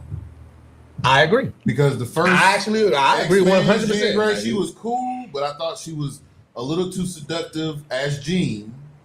And then like when you go back to Days of Futures Past, that girl was cool, but I also thought her the acting wasn't, hitting like it should have to be Jean. That was Ogre from Game of Thrones. Ogre from Game of Thrones, Apocalypse. Yep. Yeah. Oh yeah. That was Apocalypse the first one. Apocalypse was I don't think she was in Days of Futures Past. She wasn't in Days of Days of Future Past was the one that connected the. Okay. Yeah. She did Apocalypse and then she did the Phoenix Saga. The Phoenix Saga. That's right though. With the aliens, right? That was trash. It was trash. X-Men First Class, X-Men Apocalypse, X-Men Dark Phoenix. Yep. Dark Phoenix. Yeah. That's what it is. Yeah, I always combine them all too. Yeah, I combine them all too. Apocalypse and Dark Phoenix was one movie. So now you get my point, right? Now you get my point. It was so monotone where you didn't stand up. This iteration of Jean to me was like, nigga, I'm scared of you, but I also feel so like the cartoon. I feel so bad for you, but I'm so terrified. Yeah. Like just to be in your presence. Well, even in general, like you got to think when we look at Professor Xavier and kind of like the mutants that he actually pulls to the school. It is a lot of lost mutants, especially in their young age. Yeah, right? I mean, his parents would give up. I think it was Right. during the mutant crisis that they were happening, and parents like, I don't even want this nigga no more. So with this showing us a Jean Grey who was misguided, who like, you know what I'm saying? Like, you gotta think, she harped on that VMAX. Like, you know what I'm saying? Yeah. Yeah, you're right. So Right. dark. So it's like, you know what I'm saying? Was she? When she- Yeah. Oh Yeah. my God. So it's like I thought it was over for so it's like what like her Oh. rage and her quote unquote villain, like it made sense because it was like you got a kid who doesn't really like who she was just learning about her powers from her sister. Yeah, and then her sister got taken away. Not only that, you just got abandoned by your mother. Yeah. So Like, you know what I'm this saying? wasn't So this to was me, like 5-10 years ago. Right. This seemed like this was like this year. so this is a perfect person that Charles would see and be like, whoa, look how powerful she is. Yeah. This can either go bad or good. I need to get to her so that way she doesn't go the path of the bad. Right. Yeah. I need to let her know how she can control her powers. Not like, oh, I want to control you. I need to show her that she can control her powers, how she can be, you know what I'm saying, she can be beneficial and not viewed as this monster that they're trying to paint her as. So it reminded me of Wolverine, of Logan. Yeah. Remember when Charles had his seizure Mhm. and he did the same thing? And it was like, to me, it was like the perfect way to bring in that X-Men kind of like quality of it all. Yeah. You have this ridiculous event that happens in New York where it happened just enough radius where, it's just a kilometer, radius of just frozen people. Now this can be reported, filmed, virally done, and Charles ain't got no choice but to see it and react to it. But the whole thing is also too, like, you got to think he's probably in Cerebro, like, yo, bring your ass up here now because they gonna fuck you up if you stay down there. So for her to even have for that scene, because I even thought that too, like for that scene to be going up, it's not up, but just into the forest. Yeah, like it looked like upstate New York. It looked like upstate New York, so it definitely made sense. Like, okay, yeah, she gonna disappear up here. They gonna find her. This is gonna be a perfect segue to whatever they want to do, and we gonna get a nice young X-Men with new characters, new people, and it won't have to be so like, oh shit, we gotta rely on these old ass actors. And that's what Carl Urban even said it because people like fan casting him as Wolverine. He was like, bro, I'm like 6 years younger than Hugh Jackman. He was like, I love that y'all are casting me, but it was like if we're trying to get X-Men for the, Wolverine gotta be older than everybody though. But So not that old, but not that old. Carl Urban, he kept it 100. He said he's like, if y'all want an X-Men for like the next. If y'all want a Wolverine for like the next 5 years, cool. He was like, but if y'all want it for a long time, I'm not. Yeah, I mean, you gotta start with something. But we know, like everybody knows he has to be older than everybody, though. You know what I'm saying? Late 30s, early 40s. Yeah, you know what I'm saying? So like, Before we get off the Gene.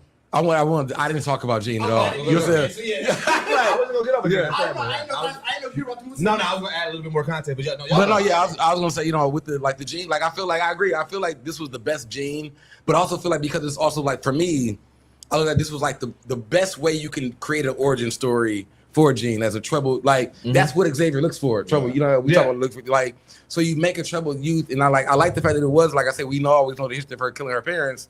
And this time they was like, we're not even gonna have her have that trauma. It's really just like she's on a rampage because somebody took her sister. You said and to have that same thing, like to have that, that's why I call it like, the extinction level event, because no one knew what was going on. Like only people that knew what was happening was damage control. Everybody got affected is just like still like what the fuck is the, you know what I'm saying? Like, so that brings so much attention to everything.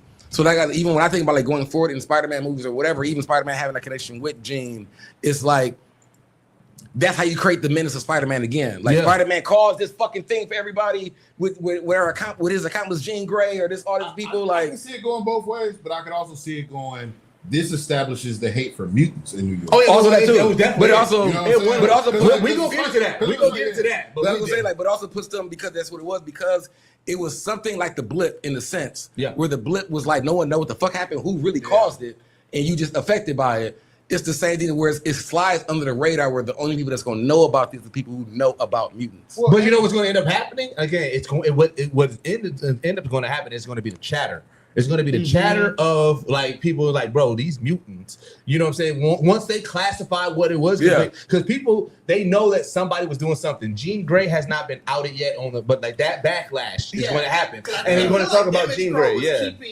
Because like the fact that she was able to do everything else, even the cop, they don't know who it is. Like Damage Control was keeping her identity under wrap because they wanted her. But because of what happened to Social largely, they're gonna have to say this person. They're gonna have to blame somebody. Well, no, they're gonna blame them because that's the thing. Like I said, all the damage was visible. You know, that was big, and that's control, and that's gonna start the fear mongering. But they also made like Vinny said, they also made a point of saying that nobody remembered being possessed. Yeah, right. Because it was on the flip. But not the possession. I'm not talking about the possession part. I'm talking about the freezing part. Everybody, I don't think that was possessed. I think that was all. She was possessing everybody at the same time. Yeah, right. I thought the freezing is just you get frozen in. No, she was. Because why was MJ crying? That's why I said I thought MJ knew what was going on. That's why I thought people knew what was happening in that moment. That's actually something I want to talk about later. They think. I saw a lot of people saying it makes sense that the spell's starting to unravel. Right. So. That clause broke it. Remember everything. That's why, I thought it was muscle memory why Ned knew the handshake. I thought it too. That would have been that makes more sense that she would have broke the block. That makes more sense. She would have broke the block. Unlock memories. Yeah. And remember, even when Hulk is rampaging, he was like, "Ron Peter, I'm your friend." And then Banner started kind of like putting shit together because he was possessed at one point. So it's starting to shatter. It's starting to shred all the blocks. I mean, Hulk wasn't at that moment. Hulk wasn't possessed anymore. No, but he was possessed first. He said what they should say. Once you get possessed, whatever. If you got another spell, it's already removing it. But Hulk doesn't have the same effect. True, that is true. But we don't know. So I believe in that theory. Yeah, Hulk was like, shit. Peter. I believe in that theory. Hulk already just knew Peter was. But I like this theory too. Both. Like where it's like Hulk, it never affected Hulk, just a coincidence. Right. No. It affected Banner. Yeah. Right. That's why the body difference was so different. I think that's what people got to remember. Oh yeah. When you are in agreement, they're Professor Hulk. Yeah, they're not as big. It seems when he's pure Hulk. Pure Hulk? He turns to a Hulk. That nigga was swole. That's why they had to use it like you wasn't this big, nigga. You gotta remember, like Bruce was suppressing Hulk. Yeah. For a long time. At that point, like Hulk's like, I'm free. I'm pissed off now because you niggas been. Even like the way he said it. He said no more Banner. No more Banner. It's just Hulk. Well, remember that was why no more Jean. No more Banner. It's just Hulk. No more girl. No more Banner. Just Hulk. Just Hulk. Like, can you imagine being a Hulk? He like, who the fuck is this bitch out of my head? Right. Like, y'all didn't break me this long. Who the fuck is this? We do see that her power has limits comparative to different beings. Right. Yeah. And Peter was trying to tell her that. Because Peter, he didn't have to let her in. At some point, I do want them to really dive deep into the Spider Sense because you got to think the things that Peter and the Spider Sense had was when Doctor Strange pushed his body out and he was able to move the body. That was interesting. The Spider Sense is crazy, bro. Insane. And I feel like he didn't. I feel like that was one of those things that was really crazy. I feel like he was aware of it, but I feel like this was like in this movie he was becoming actually more and more like, all right, this Spider Sense actually like it does more. Then because when they showed that he was able to find like Jean, and then when you realize he couldn't do it no more, like it's like you're saying you realize like, bro, I didn't know I even had that kind of shit. You're there like, but for me, as Jean in general, I agree with everybody because this is definitely the best because she had the one-liner. She like the only power, the only hand that will wield these powers is mine. And she was dropping the bars, bro. She was dropping the fucking bars. Meant that shit. And I was gonna say too, just on the X-Men thing, I don't even like not get into a theory space real quick, but I don't think the school is even built yet. No, it's not. You know what I'm saying? Like I said, the cerebral and all that. It was just a professor looking for kids. Yeah. He had the crib. It was a house That was his family house, right? Right. Yeah. They got to get a team first before he. You know what I'm saying? Like, I think this. Like I think that's what I'm saying. It's going to go into these stories. Gene was the first student. Yeah, Gene and Scott. Gene helps him find other mutants. That's what I'm saying. So he like, was powerful, but he's not as powerful as Gene. So this is. I feel like this is not. Cerebro. Yeah, I feel like this is not a theory, but you got to think. There's always a moment that pushes Charles to be like, all right, I got to find these kids, and I think that moment. I got a theory. I have a theory where when Gene goes into the director's mind of damage control, he was testing out a beta version of Cerebro, and she's gonna find Professor X. She's gonna tell put it in his head, and that's how they're gonna develop Cerebro. Because think about it, for them to amplify her power in that room with the different frequencies. I was like, bro, this is basically you.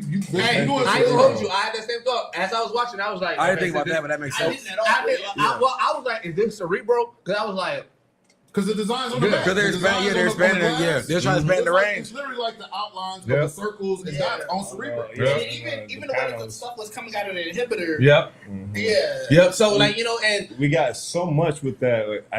Yeah, like Spider-Man really felt like when they say Spider-Man connected to the mutant, like this really it was a flood of a lot of things. Like quickly, because I feel like Spider-Man is so much like Iron Man that he doesn't even realize it, because Iron Man creates his own demise indirectly. So many different ways, and it's like, bro, you just be trying to save yourself. Created the power dampening college, bro, that we've already seen. And what's funny is warned about it, and that's the thing with knowledge. By Bruce, he was power that you got to be able to. Yeah, MJ too. But and it's funny because going in off the trailer theories, I thought Bruce was going to be the one, because I knew that the inhibitor was going to be it, but I thought that they would somehow. My theory going into this movie, based off of even how we thought there's somebody digitally. I thought like Bruce is going to be fighting alongside Spider-Man as the Hulk, and then Hulk was going to do some shit that he always do, go a little bit too far. That's why I said I'm not doing no more theories no more. Inhibitor was going to fall. That's why I'm not down, doing no more theories no more. And then I was like, damage control is going to take his inhibitor. I didn't think that it was going to be Peter that did it. But again, which is crazy because it's like, nigga, you just did that with the spell. It's like, bro, Peter, like, I get it. You keep on fucking up, man. But it just shows intelligent niggas are stupid. Yeah. Like, they really are selfish. Is the one that could have did every mutant, Jean destroyed. Remember, she crumpled that shit up. Yeah, the Universal one, yeah. So it's the fact that when he took off his and just threw it down. That's the one. That's the one. He just threw it down. And they said, and then they made it a point to show it. And I was like, ooh, that's just powered down. That's gonna come back. That's gonna come back. Yeah. Also, I need to say, Jackie Chan's stunt team needs to do Shang-Chi. They did Shang-Chi. He did the hand. They did the original Shang-Chi. They did? Okay, great. Because bro, the hand was the crazy. way the hand was cooking. I was like even Parker was like, this shit is cool as fuck. As a person who loves kung fu movies, I was like, bro, that's why I said the hand is clearing the League of Assassins. And I needed to see that because, like I said, when you saw the beginning where it's like, I know this nigga didn't fight them, I'm gonna miss this. Like, I didn't get to see this. So like to see it again, and I don't think the hand was flying. Like they was doing a lot of throwing niggas. That's what I said. I don't think it was flying, but whatever they was doing, they was stepping and bouncing off each other. It was straight gymnastics. It was definitely that crouching tiger. Yeah. They was running like a motherfucker. I was like, bro, that ain't going crazy.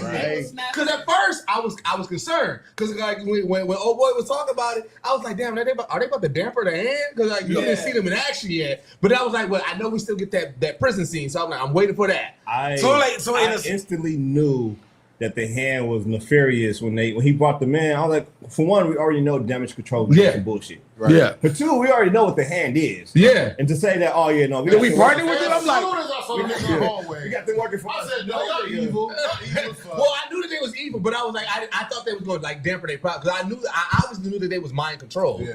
But I was like, are they gonna let them cook or not? Because I'm like, you wondering like, how is Jean controlling these niggas like this? So that really what made me like, dog, is she this cold? Like, you know they move like. Once she unlocked her powers, like the casual way, the casual way they showed it at the end, where like for however long Spider-Man was out. Oh yeah, breathing for that nigga, Like, which was crazy. She was sitting in the park. But I mean, that's all those kind of things is like what I said, like for me, where it's like, it's like Xavier had to been paying attention to this for the longest.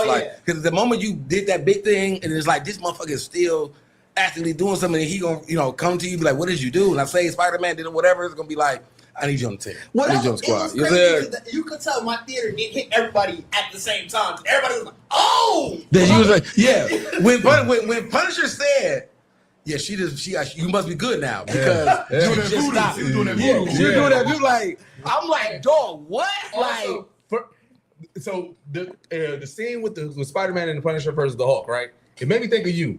Because I was like, Bacardi, I know you always look for like a person who have a real live reaction to what the fuck's going on in this world. So when Punisher was like, all right, I'm gonna go after her, you stick with him. And he was like, you just want to get away. You're right. But he actually made the face of like how he said, like, I'm new to this. I ain't true to this. Like, I ain't true to this. I'm new to this. I think the pool slide. Hey, that was so cold. Hey, that was cold as the M16. Yeah. He was like, oh, that was not. Them motherfuckers is bouncing, bro. They bouncing everywhere. They doing shit. They doing shit. He threw that gun away like, goddamn, dog. Like, you deal with him, I'm gonna go fight her. Because keep it real, I felt like that was the purpose of that moment. Like the first meeting, remember, it was a tape. So he you can't shoot your way out of everything. And this nigga's come in just guns blazing. He shot everything. Like, bro, he had grenades. He shot everything. Nigga, you can't save me versus this. And even the fact he was like, I knew I should have bought a bigger gun. Yeah, when he came in, the fact that he came in, everybody looked at this nigga like, bro, what is your goofy ass doing? Like, this is not for you, dog. The girl sent me to save you. Yeah. Your girl told me you need help. But I mean, that's what I'm saying. Like, that's what I'm saying. Like, I can't get that Staten Island off his chest. That was one of his reasons. He was hell yeah. He ain't never finna I'm about to say you from the Hulk. I would have loved if he would have just gave him just some little dab, like, I did. I actually like helped you. Like, we clear us that now. You know what I'm saying? Like, we clear us that. We do have to talk about this. Like, but I'm this like, was the best Hulk, Mark Ruffalo Hulk we have ever seen. Like when he fully went Hulk, and that nigga said, "We didn't see it so long." And he went crazy. We didn't see it in so long. The webs was crazy. Yeah. We just ain't seen it in so long. I think people just forget about that. Like I said, like when we think about the fact that Thanos beat that, like that wasn't even, I feel like wasn't even Big Hulk yet. Like he was trying to get Big Hulk. And he couldn't get Big Hulk on Thanos because he was like, nigga, I already punched you once and you know how I felt. Like you don't want to get bigger. You know what I'm saying? Like so like I felt like we ain't seen Big Hulk in so long. Well, even Ragnarok. He didn't really fight that much in Ragnarok. No, like he was when he was on, I forgot what the planet was, but he was on there. He was savage. You could kind of feel it, but we got that for maybe 2 scenes. Yeah, then he went back to something like once he fought the wolf. Like once he talking, like once he's actually talking Banner, you already know this. Like this is small Hulk. Yeah, like this ain't Big Hulk no more. Like we need Big Potato Hulk. Which I'm interested to see the future of Hulk because I feel like even with this reaction, they got Marvel fighting them. They got to see like, all right, but I get it. It's Mark Ruffalo and Mark Ruffalo's mad personality, but the world, people, we want Hulk. Like, But I think we're gonna get it again because now that the inhibitor broke and he's like, in a sense, it's like I don't think he's escaped, but it's like it's back to a new origin of Hulk of them experimenting and having him again. Well, he breaks out again. I think when they said they put him in the psych ward, I feel like the lead for this can be, and if Kevin Feige's listening, you can start your movie with them having an internal conversation of, Banner and Hulk. Hey man, why was you trying to keep me held back? Nigga, you too out of control, and I can't come back from you with the next transformation. Hey, fuck it then. You know what I'm saying? Just give it in. I mean, I wouldn't be mad if we get into the split Hulks after this. Right. You know what I'm saying? Like the Gray Hulk and all them, where he's like, bro, if you don't like me, then fuck it, we out of here. You know what I'm saying? I would like for them to tell a Hulk story that incorporates all of the Hulks that we've seen. So right. Red Hulk, She-Hulk. Red Hulk, She-Hulk. We did that. You put that in there. I hope they fix the design then. Yeah, he can't come out with that whack ass. You got the Chad. But I do want to talk about the scene with when Jean did finally get into Peter's mind, she sat with Aunt May. Like and the power friendship, baby. Yeah, the power friendship, but also let's hear the parental figures in Spider-Man's life. They be dropping gems that you need to hear. But it also shows how closed off Spider-Man was, because like when she first entered in, that was the scene. So it was like you could have let her see this and know that you really are on. No, he pushed her out so quick. Because he's like, you tripping, girl. What the fuck you been on? Because you brought the top. I want to hear your take on it. Yeah. I thought because that was the one part that was a tearjerker for me. Like, you know what I mean? I for one, I'm sorry, her name is Marissa Tomei. Marissa Tomei. I love her as Aunt May. Like, I'm upset that she had to go, but we needed her to die. We needed that story. Spider-Man that we needed. Got back as a flashback. But to bring her back as a flashback in this moment, I felt was like perfect, right? Because Peter still needed her. Mm-hmm. You know what I mean? Like he was fully engulfed into Spider-Man. He was really, that's all he knew. That's all because he thought that's what she wanted him to do. But when he finally went back and like really sat with that conversation and looked at it from a third eye, you know what I mean? Watching her give that conversation to Jean, it's like, okay, well now that hits a little bit differently. Yeah. And I felt like that whole spin on with great power comes great responsibility. Yeah. But we don't love you because you're powerful. We love you because you're you. Yeah. It's like, okay, you know like what? To add to that, I think that one of the key points of that conversation too was also when she was like, you got to think once people get powers and everything like that, they feel like you feel like, all right, I know what's going on and shit like that, right? And then you look at people without powers like you mean good, but you really don't know what's going on. But sometimes that person who don't have powers, who's not in the thick of it, they have a different perspective that you don't even know. Yeah. So I feel like even that moment, but with both of them, that moment was like, you think you know, and they both was like, no, I know. And she was like, no, you really don't. Right. I feel like that you is know like nothing, Johnson. Yeah. I was gonna say, to add to that, I think the first time when she tried to get him at the tank, or it was at the helicopter, at the helicopter, when he first saw it. Remember, it got all the way up to the point where after she said, you think because you got powers, you don't need to listen to me, and he was like, no, I think that is what changed him to motivate him to even go find Ned and Mary and MJ. Oh yeah, of course. Just alleviate that strain of being alone because you remember Aunt May. You know what I'm saying? Yeah. And you kind of block that out your mind for a while. That's what I'm saying. Like he was so deep in the trenches. Where I said that's why I said like when you got that first flashback, you realized that he was like holding on to that one little piece of information, but. I think that's the same thing. How we talking about how she's unlocking, like Jean Grey unlocking shit. Yeah, he was blocking that. Oh yeah. I think as much as that scene at the end was needed for Jean Grey, like that was she opened it all the way. Like he told her when he said like do it because he really wanted to be like I need to know what you're saying. I also think he was ready to finally accept. That was right after he accepted that he didn't need the inhibitor and everything.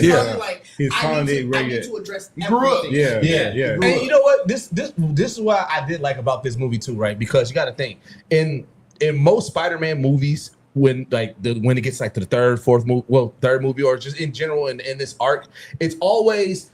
And third movie. It's always it's always Spider-Man ditching the Spider-Man aspect and leaning more into Peter Parker, right? But this was the first time where it was like, no, Peter, you need to lean more into your Spider-Man, bro. Like 2 phones. You know what I'm saying? I like that flip. That's what I really like. Like it's such a simple line, but it's the who are you, Peter Parker or Spider-Man? Both. It's like, the lesson is usually learned on the opposite way. It's usually I'm more Spider-Man, but you also got to learn to be Peter. That's what I think was like now you being more Peter, but you also got to learn to be Spider-Man, man. But and I think that's why I really I enjoyed I think you said it earlier, King, when you were talking about like just the Toby, like the mix of Toby and all that. Like I had watched No Way Home before going to see this again, just because I wanted to start everybody in it again. Just that, you know what I'm saying? But and just kind of realizing. Just when you even if you didn't watch all the other movies, but you can see all three of them actors again to see the difference of Spider-Man. Yeah, Tom Holland is a combination of both of them. Oh yeah, you know what I'm saying? Like absolutely. Like how they filmed it, like everything about it, like I felt like always Tom, like what made Tobey Maguire great when we were younger was because it was a lot more whimsical than it had. Like it got serious, but then it got too whimsical. You know what I'm saying? Like, but Amazing Spider-Man was darker, And you know what I'm saying? And it didn't have a lot of women because you had real tragedy of why these niggas are villains and shit like that. And that was Spider-Man, like Tom Holland in this origin story was like watching like his growth of being part of the like Avengers and everything like that. Yeah. But then also like starting to have his own breakouts. All of his actual movies were a combination of like real Peter Parker tragedies that he's dealing with and over the top whimsical. Yeah. Like when Mysterio came, it was like, all right, now we in some whimsical shit. Yeah. You know what I'm saying? Like, so, but that's why I said I never really liked his movies that I should have because of that aspect, because they always made light of really fucked up situations. Yeah. You know what I'm saying? But that's kind of like MCU blueprint. Yeah. They made it Peter's fault. Yeah. Like, nigga, no. Like, there's no logical reason for y'all to blame Peter Parker for some shit that another nigga did just because, at the end you saw Spider-Man standing there. Yeah. Like, why do we keep doing that? So now I got a question for you because I've been seeing this discourse online too. Did y'all get tricked by the Gene MJ scene? That scene was dark as hell. Hey, I did. That was. Hey, so no, let me stop. Let me get up. Let me say, I leaned so heavy into the it's True Love's kiss. Yeah. Let me get it. Let me get it. That's where I cried. That's where I cried. I get it. Like, I was in a seat. Like, I was just thinking about myself, wasn't nobody with me, but I had a little kid. Luckily, I had a little girl, and her family was like, so I had a little girl. But I was in that bitch like, oh my God. I audibly said, that scene was dark. I audibly said, oh, that's fucked up. Yeah. It was dark, but I promise you, me and Greg was lit. We were sitting there, right? And we were saying, after she was like, oh my God, let's all acting all frantic. I was like, this is a dream. I said either this is in his head or she got to her somehow. So fucking bad. But it was like shit. And then when she looked back, it was like, yeah, kiss her. Nigga, I felt like Evil Morty was on the screen. I was like, dog, you are a monster. Yeah. That scene, because like you said, it's all happening. I'm like, damn, he good. The kids, I'm like, damn, he finna wake up. Something happened. No, it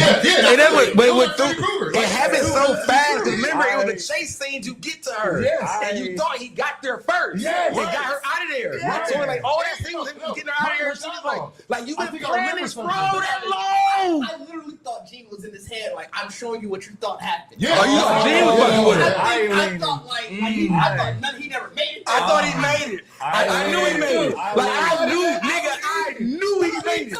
I knew he made it. It was such a roller coaster. It was, damn, he's seeing all this. Then he got when he got to the kiss, I was like, well, maybe I'm wrong. Maybe I'm wrong. Nowhere did it ever think possession. So when it went in possession, and I was like, he know that all because she read the letter too, so it was such a setup of her like I know you need to tell me something, dude, and I'm like dog, and I'm like there was not a lot of hope that happened yet. No. So in this moment, I thought this was the turn of hope. I'm like, oh shit, she about to remember. I was all in. Because it played so well because it's like you keep saving me over and over again. It got me a reason. Like, are we close to you know each other? And I'm like, dog, just tell her. Just fucking tell her. Just tell her. Like, dog, like, just tell her. Like, I'm like, dog, I was really having a real moment. Like, bro, get that shit off your chest, nigga. Yeah. Like, dog, and yeah, bro, I was like, that made me honestly be like, I know she troubled. But I fucking hate Jean Grey right now. You know what I mean? I know she's trouble. All I can think about, like, the whole time, I'm like, just leaning heavily on the whimsical, the Disney princess story and all. Kiss can break any spell. You got too much once upon a time. Man, it's like you got but then when she said, bro, you really think this is that good? Like, come on, man. You think it was that easy? And then it really turned to fear for me because once he choked her up, I said, oh, if she wake up in this moment, if she wake up in this moment, all she sees is this black eyes choking. I said, oh, this is gonna be bad. Don't do it. Yeah, I thought he was sending her up, like she was sending him up for that. Like, I want her to see you.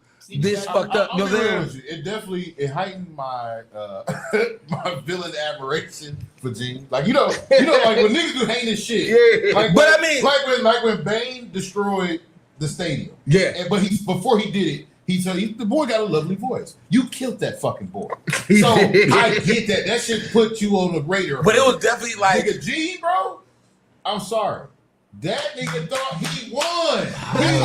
He was there, and she played it perfectly. And being a woman, knew how to kiss him, lead him in, and break his ass down. Zendaya killed that role, bro. That's also what I knew. Like, that's when you could also like, all right, Jean ain't fully a villain, because a villain would have did that. A villain would have waited till you did that, and then shows you really who you was. She was just like, you are in my way. I just need to fuck with you. Yep. Yeah. You keep but it definitely like her. That moment of her doing that to Spider-Man took me to back when she wiped when grown Jean wiped away Professor X. Yeah. Like, you got to go, nigga. You know what I'm saying? Like it was like that. Oh my god. What almost got me. The other part is when Banner woke up after everything. He's like, bro, is anybody like he was here? Anybody hurt? But you know what? Just me. Ever since Sokovia, that's been his thing. But that's what I'm like. As soon as he turned around, he like, bro, did anybody get fucked up? But because remember he I know. It worked, so he was, and it was just how to feed it. Like, and you got to think he got his mind taken, so he didn't know what happened. Yeah. He just woke up like, I was a hope, like my shit gone. Right. Like, you feel like it was just like how to feed it. He sounded that moment. Because you know what? Wait, hold on. Is this his first meeting with because he got brainwashed by fucking Wanda. But here's the thing. Here's what Black Wanda.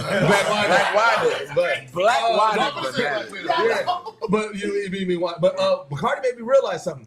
You got to think, for the longest part, even when we was in when he was in Ragnarok, he said he was like, it was like I was in the back seat. I can view everything. But it's been so long since he's been completely blacked out of it. So this moment was really a turning point for Bruce and Hulk's relationship because he had to have. It's usually I can't control it, but I can still see what the fuck is going on. He couldn't see. Shit. So even in the compromise between Hulk and Banner, it's gonna be like if they in that end, it's like because you blocked me out. We didn't know what the fuck we did. That's the first time for Hulk as well. Because Hulk is always watching. Yeah, nigga, this is the first time both of y'all had to take a back seat. Yeah, no, and y'all Hulk too. Hulk saw the back seat. He was in there. That's what I said. He saw the bitch. It's like, this bitch got to go too. No, I was saying, I don't think he could until he came out. Yeah, because he saw her and was like, "Who the fuck is this? Yeah. Like, who the fuck is you? You know what? Now I'm really angry." I would have loved to have seen a scene of Jean really like. They made it too easy that Jean got into this head. Like I rather would have seen some kind of like she realized that like damn this nigga head like the Hulk head like we Banner head. It's not that hard. He never really had. They showed her trying to go back after he fully hulked out. Yeah, her trying to go back into it. He was like, no. Yeah, he pushed her out. She went into his head when he was Bruce. Yeah. Because I just saw like the inhibitor. Yeah, he just took it off. Yeah, he just broke it and took it off. Yeah. Yeah. So like, and then like what's the actor name that do damage control? I can't think of his name. Tremel Killed it. Oh, please tell me y'all knew he was lying immediately. Of course. When you talking about damage control? No, it's the Department of Damage Control. But you never trust the Department of Damage Control. But this is also the same thing. Like I said, like I'm never making theories again on trailers. Because like I said, when we was theorizing everything, like there actually isn't a prison scene. No one's in jail.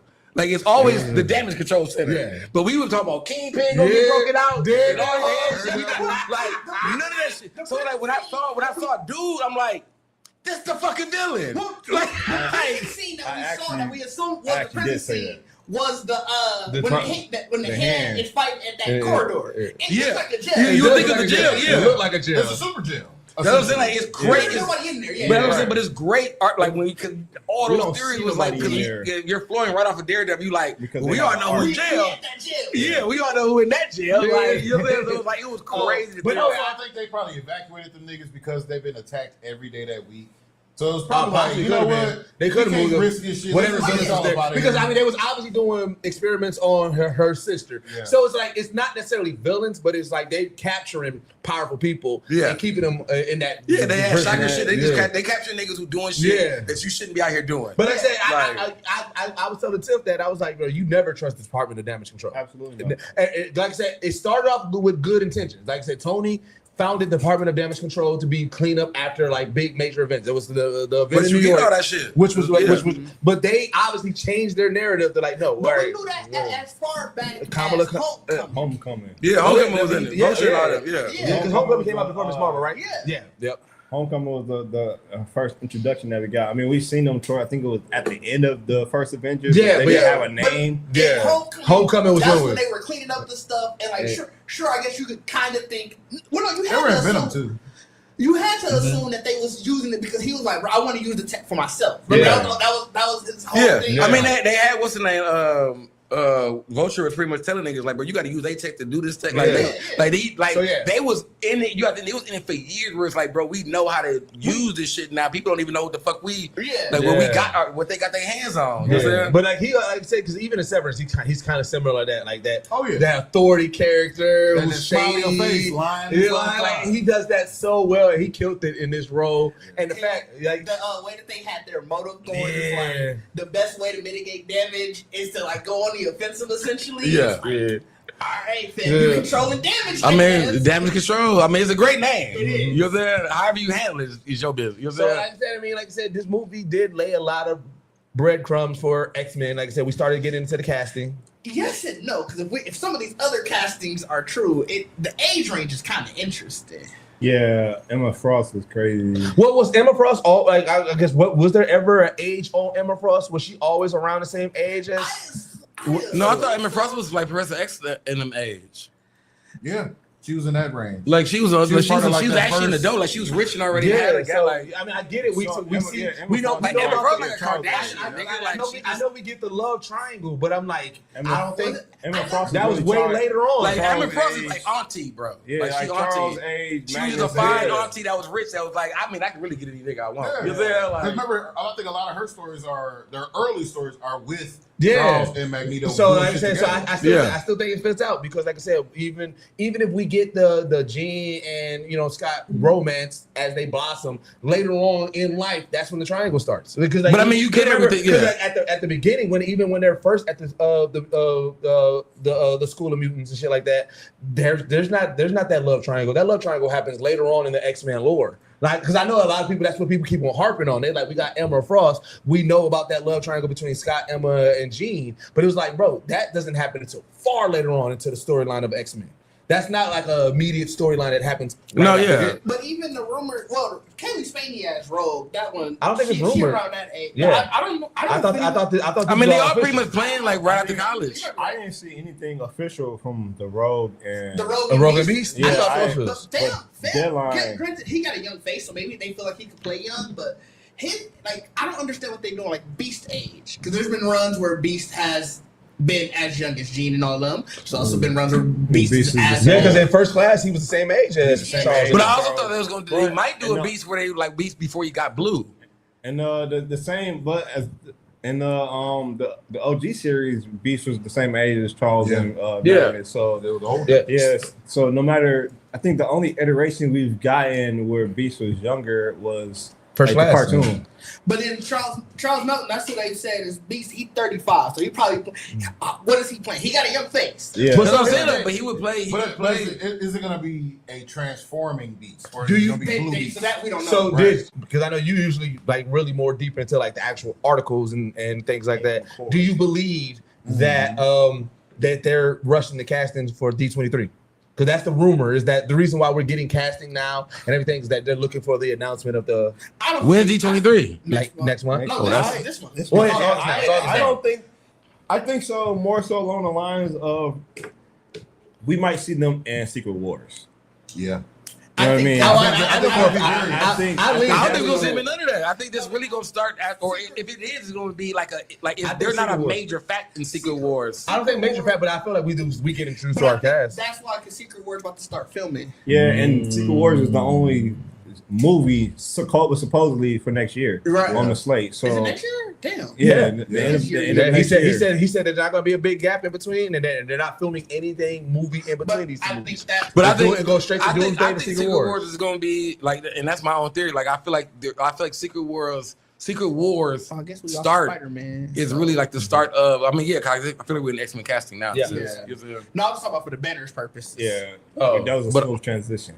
Yeah, but I feel like the Secret Wars is going to really be a start of like Secret Wars is going to probably, to me in my mind, I feel like Secret Wars is going to be a part 1 and part 2. Because part one, he said that's what people thought, but Feige he says not. Secret Wars is the part 2 of Doomsday, and then after that we get the X-Men saga. Mutant Saga. The Mutant Saga, my bad. You know who? But I just feel like Secret Wars is gonna be so much like affiliation setups. Like, if Spider-Man was 245, there's no threat. I don't understand what is the threat. What is the threat of Secret Wars? That's why it's a part 2. It's gonna be the finish out the Doomsday. We're gonna lose. Yeah. We gotta win. It's Infinity War is Endgame. Yeah, it's the same concept. Well, we lost in Infinity War. Because Secret Wars figure out how we're gonna win. Secret Wars is where battle it happens on Battle World. It's gonna be like you figured Doomsday gonna end in like Act 2. Climax of Act 2. Yeah. Now you need the resolution. You need to fight. You need the winning fight. And then I get that. That's what I feel like. But you know what? To Bacardi's sense, I do believe that a lot of people forget that this is part 1, part 2. I tweeted this out because people keep on saying like, why ain't this person in Doomsday? Why ain't this person in Doomsday? I'm like, y'all do realize like this is a 6-hour story. Yeah, but I mean, I feel like certain people can't be in it because we got to lose some people. We can't lose all our big guns because we need our big guns to win. Yeah, my theory is everybody you saw in this film will be in Secret Wars. All the heroes, Hulk, Spider-Man, like the ones who are, we just saw. They're not gonna make the trip initially. You know what I mean? Like they're not gonna be in Doomsday because they're gonna be like together regrouping and then probably. I can actually see Hulk in Doomsday that sparks World War Hulk. Like he does, like Doom does something to Hulk to kind of throw him into a rampage, and niggas like, bro, we can't even deal with Doom, and we got to get rid of Hulk first. Like, the only thing with that is he on the cast? I don't think he's on the cast list. Well, not in Doomsday. He'll be in Secret Wars. That's what I'm saying. All the people we seen here that aren't on that cast wall for Doomsday will be in Secret Wars. That's what I said. Monica Rambeau. Like I said, we saw. Like I said, I feel like. I mean that makes sense because Battle Earth, like you said, it's all the Earths, all these other Earths like really fighting. So you like that's going to be because and that's really what it is. Like Doomsday is this nigga attack on all the Earths, and certain niggas gonna die on certain Earths and shit like that. And then Battle War is the remaining niggas getting together. He's trying to fight. You know what I'm saying? Like I feel like we're arguing. I feel like in Doomsday we are going to see all of the Earths of Battle. Like that's supposed to be affected, right? And he's going to affect all of those Earths. And then Secret Wars with all of them getting together to do it. You know what I'm saying? Like, but y'all know who won't be in Secret Wars? Black people. Hold on. I don't want to get there. We'll get there. Because so here's the thing, and it kind of similar with that, but it's like, so I know that right now it seemed like the only casting that people was like, which is going to make it break this new X-Men is Storm. People, Storm, they think it's going to be in Black Panther 3. It should be Ironheart too. I know, but that's a thinking. Yeah, but so why? Like a lot of people, did Ironheart get cast? Jamie Lawson is the right now the top candidate fan casting for Storm. Jamie Lawson, that's the girl from Sinners. Perlene. Okay. Yeah. Oh, okay. Listen, that's my top fan casting. My top fan casting was Jurassic World. Girl from DeWanda Wise. She's in the combo too. This is where it goes back to age. She's older. Both of those are fantastic. I wouldn't be mad at either of those. But I mean, Jamie Lawson matches with this new T'Challa more. I must say, but we know what our T'Challa's gonna look like though. Yeah. So here's the thing. Here's my thing with it. Also, it really matches that T'Challa. Yeah, I get that. Yeah. Here's where I'm a little bit concerned is that I don't think that if I'm not mistaken, and just keep me honest, I don't think any of our fan casting has ever been right in general. As fans. Is that like we wanted John Krasinski as Mr. Fantastic? We got Pedro Pascal. We wanted. I mean, you got it. But that was that to me. But you got it. That felt like that felt like a here, nigga. You got it. That felt so much here, nigga. Down, bro. But they were also going through turmoil. No, I get it. But I'm saying, think about all the fan casting that we wanted. Damson, Idris. I believe that was when Disney was really fucking with the people, like listen to the people too much. Lori Harvey fucked that up. I did you. But what I'm saying is right now, I think we batting 0% fan casting. No, I mean, if the Ryan Gosling Ghost Rider movie actually comes out, which You know, it's a light lead. So so that bro, he calling out. Wait. So people was asking for him before? Popular fan cast. Oh, I didn't know that. Okay. They gonna make sure that Technically, Ryan Reynolds was a fan casting. Yeah. That worked out. Yeah. Okay, true. That is true. I'm trying to think because I know that because people were saying that Henry Cavill was the top fan casting for the next Wolverine, and I'm pretty sure he's not going to be the next Wolverine. I really wouldn't have wanted him. I'm talking about fan casting. No, that was just people being dumb. Yeah, I didn't really want. It was still the top. I feel like I wanted Daniel Radcliffe, and I'm pretty sure Daniel Radcliffe's not going to be. I actually wanted. Like, I really want an accurate Wolverine. Like, I really want an accurate. So Daniel Radcliffe is the top two fan cast for Wolverine. Was Henry Cavill and then Daniel Radcliffe. Older too though. But Daniel Wolverine, that makes sense. I say he's like my age. But not for 20 years. Not for 10, 20 years. Daniel Radcliffe like 30 in his 30, like 30. He's almost 40, bro. He's my age. That's what I'm saying. Like Wolverine need to be like 30, 40. I'm gonna say he's not gonna be. He say how old? 37. He's not gonna be Wolverine for the next 20 years, which they spread it out. You already know how they're gonna do it. But he can be though. He was Harry Potter for 15. Yeah, I think he could do. Man, I mean, they gonna CGI him at some point. Like you're there. Like, wait, hold on. How old was Hugh Jackman when he started as Wolverine? He was like 30. He was like 28, 30. He's like 60 now. That came out in 2000. That was almost 30 years ago. Yeah. Because I mean, Daniel Radcliffe could do Wolverine for. I think it was 99. He at least can give us 10 years of it. Look at Tom Holland. Tom Holland's been Peter Parker for over 10 years, Hugh and a lot of that was 57 in high now. school. And when did Wolverine come out? It was 99. I think the first one was 99 or It was 2000, and the first one was 2000. 2001, yeah. So he was 30 because he's 57 now. So 2000. Oh yeah, 30. Yeah, 30. Yeah. 20, almost 27 years ago. I get it. Listen, I get it, but also I don't think they even had a inkling that they were going to keep going with them. So my thing with, I'm a fan of that theory. I just think if you're going to start off with a Wolverine like this, and you don't want to make X-Men the front running every year we giving y'all one, man, I think there's going to have to be somebody like. I also feel like outside of that, but I'm just saying.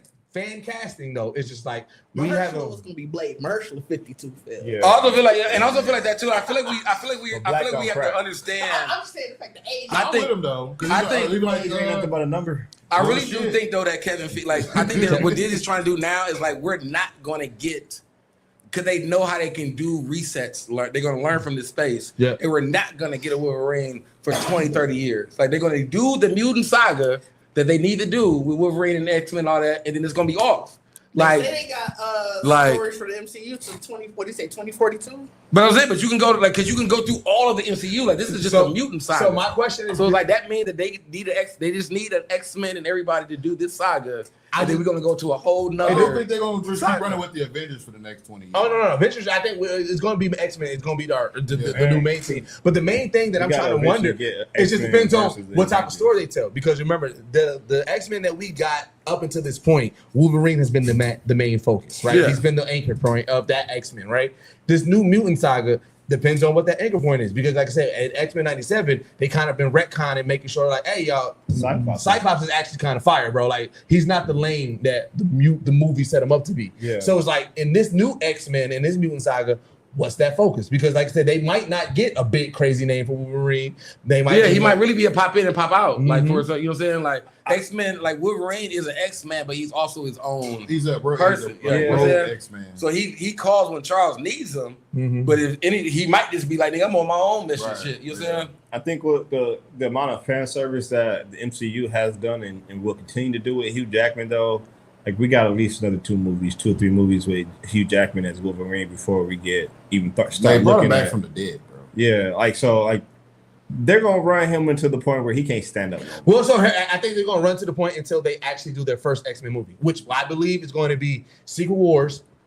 I think because I think Deadpool and Wolverine at some point is going to pop up in this Doomsday Secret Wars way. Yeah. I don't know which one, but I feel like they're going to pop them in that. And I feel like there's one last more Deadpool movie that's going to happen. Wolverine's going to be involved in, and then when they get their actual X-Men movie, Hugh Jackman's done. Yeah, and then I mean they've shown that there's a way for them to do stories where they can put their own tweak to it. Oh yeah, absolutely. So we can have Hugh Jackman as our OG Wolverine, but then we get instead of X-23 being a girl. Now we have, or you get what's his name? Doc Dick? It was with a D. it was another Wolverine that had one blade. That was his son, I think. There's his son. That's what I'm saying. I forgot his Oh. name. Yeah, you know what I'm saying? Like you can get because X-23 was the Oh, girl. two blade, and there was another one that one blade. So you could like I said, you don't have to necessarily get Wolverine. You know what I'm saying? But I also wouldn't be mad as like Wolverine not being like, you know what I'm saying? Like I think we just grew up on the X-Men as a team, being these like solidified cast of characters, but Wolverine could be somebody who really just passes within the X-Men. Like the X-Men cast that we get doesn't actually include Wolverine. I mean, if you take it out of the Like- comics, like I said, he's probably the most between him and Gambit. Those are the two most who goes on solo missions on their own. Like they literally leave the group, and then it'll be 4, 5, 6 issues with no Wolverine. Just you know what I'm saying, the rest of the X-Men. A lot of stories that Gambit has with Deadpool. Yeah. Because I don't like, only thing I feel like what has been worn out that we not gonna get, that I feel like MCU is not gonna do, is Wolverine solo movies. Yeah. You know what I'm saying? Yeah. So like that's why I said it doesn't X-Men matter. get a That's solo why I said movie. I don't think it matters on who it would be as Wolverine, I mean, I because you're don't not know. gonna get I them a think solo they could. movie. I think they could, and it depends on fan reaction. I personally feel like a lot of what Marvel does lately in the last 15 years goes off what fans call for. Maybe a I TV wouldn't be show. mad at a solo Jean movie because they've already set They already set the stage they for already her. set the stage for that, and then she can be the lead into the mutant saga. I wouldn't be opposed to that. Because If she what was do they do in if she was a between? series that led into her I like think all of If those this is the mutant saga, right? And you're saying like so if they because like that's quote unquote the title. If we get into the mutant saga, you think it's just pure all X-Men movies, or because like what do they do in does this between? correlate to the TV shows too? Do they focus on Well, no, I the think TV shows being part of it? your X-Men, so like you said, it's a mutant saga. So we already established that there are other mutants in the world. Like I think nobody who's on the actual X-Men, Get I solo. don't think you're gonna do this whole like build up like into an event film like that anymore. Okay. Whereas it's going to be, we want to make, they're talking about how they're not going to do as many films Right, and stuff right. like that. So like we're going to make each film its own event. So like, you know, you got your X-Men, you might have like, obviously we know Black Panther 3 is coming, we know that Ghost Rider is coming, you're going to start getting hero movies like that in between.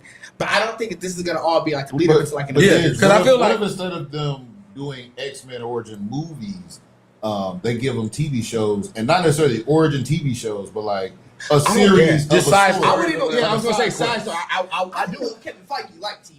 It Yeah. felt like he hates TV. I don't even be TV, but like side movies. But like, I also because feel like- there's so many team ups. Like you can do like I said. I get what you're saying. Maybe not the core, but like you can do a Nightcrawler movie real quick. You know what I'm saying? Which is a side quest mission. You can do or like random team up. Like I But feel like also Deadpool and Wolverine laid the. Oh yeah. laid I the feel like ground for that. what we missing out on too is like as the actual like I feel like X-Men is going to get the actual Spider-Man formula, whereas like they appear in this universe like how Spider-Man did, where everybody was like, who the fuck is this little nigga? And they like, and Spider-Man was like, who the fuck is y'all? Mm-hmm. And that's how you get the X-Men versus Avengers within Secret Wars or somewhere. Like you get that quick storyline of like these niggas fighting because like who the fuck is like this? It's like the whole bringing of mutants with all of that superpower stuff. So it's like you create the X-Men as their own body of like the world don't know who these are, like who these people is. The Avengers need them. If they need them, they might not need them, but it's like you're gonna have your side stories as just the X-Men, like Spider-Man did.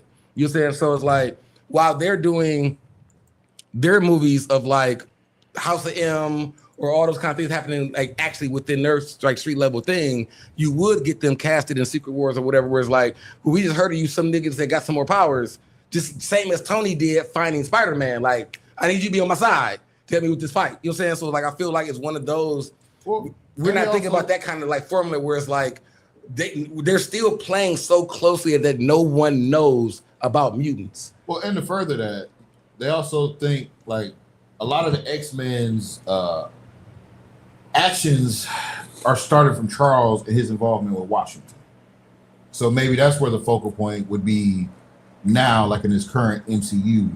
Like it might just be a rumbling, like, oh yeah, this dude Charles Xavier, you know, he been out here and watching lobbying for these new people, and that's where you, like you say, if you introduce those that mutant team to the rest of these soups, they gonna really be looking at them like, who the fuck are y'all? Yeah, like we've heard rumblings, but nobody I would even or heard about y'all. I would even go on top of that Jean started that. How we just broke down like she unlocks like niggas' mind. she unlocks the mutant gene. Like within that extension level event, that now there's an uproar of mutant sightings because niggas. You need a. That's right. But we already know mutants are in here because it's the stress. Yeah. The stress could have. But it's the stress. Like I said, but it's the stress. But I think that was the start. That was the start of it. Like that was the start of people saying, like, "Hey, you know what I'm saying?" Mutated genes. Yeah, mutated genes. I really thought prior that it was gonna be Wanda. Me too. I thought they was gonna do a reverse of the House of M story. Because like we already know that they're gonna create the collar based off of the inhibitor. I wonder who's gonna be the first, because you got to think the forming of the X-Men is usually after mutants start getting captured, and then Charles I feel like save them. So who like? Yeah. Well, that could have been the start of it. What we said earlier, and I guess let me put up the Spider-Man banner again so make sure nobody coming in late. But I mean, I feel like the gene thing, like the gene. If gene, no, I get that, but I'm saying like they didn't do widespread yet. Now they're gonna start rounding them up. But he just starts hearing, like McCarty said, it was in such a small area that they got to really go off word of mouth. Like, you're right. Bro, we was frozen. Yeah. But like I said, but it also could trigger everybody body chemistry, like you said. Like if we're sticking to that mindset, there was some kind of blockage of, because we know about the spell blocking everybody's. That started So I think they. So I think they all have powers. They all have, but I feel like the gene could be the one that kind of, because we would need to go into a space where the mutant gene is actually running rampant. Like now, like it really, like it is in news reports and everybody talking about, like, yeah, babies are all of a sudden just getting powers and it's weird and we don't know. Like something has to go based off of how it was in the show in the comics. It's based off of puberty. Yeah. Once you hit puberty, it blossoms and everything like that. Yeah, they haven't set that basis yet with the different mutants. That's true. They haven't. They definitely haven't. Wait. Or that was Sarah. Because you got to remember, if Jean caught the signal from Sarah on her dying breath saying VMAX, maybe everybody else did too. Just didn't know what the fuck was happening to him. I mean, but Wonder Man had his powers since he was a youngin. But here's the thing: it's the reporting of it. Ms. Marvel, it's the reporting. But she was born that way, but they didn't realize that. But it's the reporting. Yeah, like Jean would be the first reporting of it, where somebody be like, because it was such a widespread thing. Because you got to think, when Wonder Man powers manifested, they covered it up real quick, right? You know what I'm saying? Because it was just in that house. You know what I'm saying? Right. Like I said, when Miss Marvel's powers, it was in the confined. Jean's was that was large. That was in. But no one. It still ain't make a splash where like it's in news. At the end, they definitely. Oh yeah, at the end they did, yeah. And then and then Jeans was like really like that. But it's also and it's in New York, so now the reporting is going to have to happen.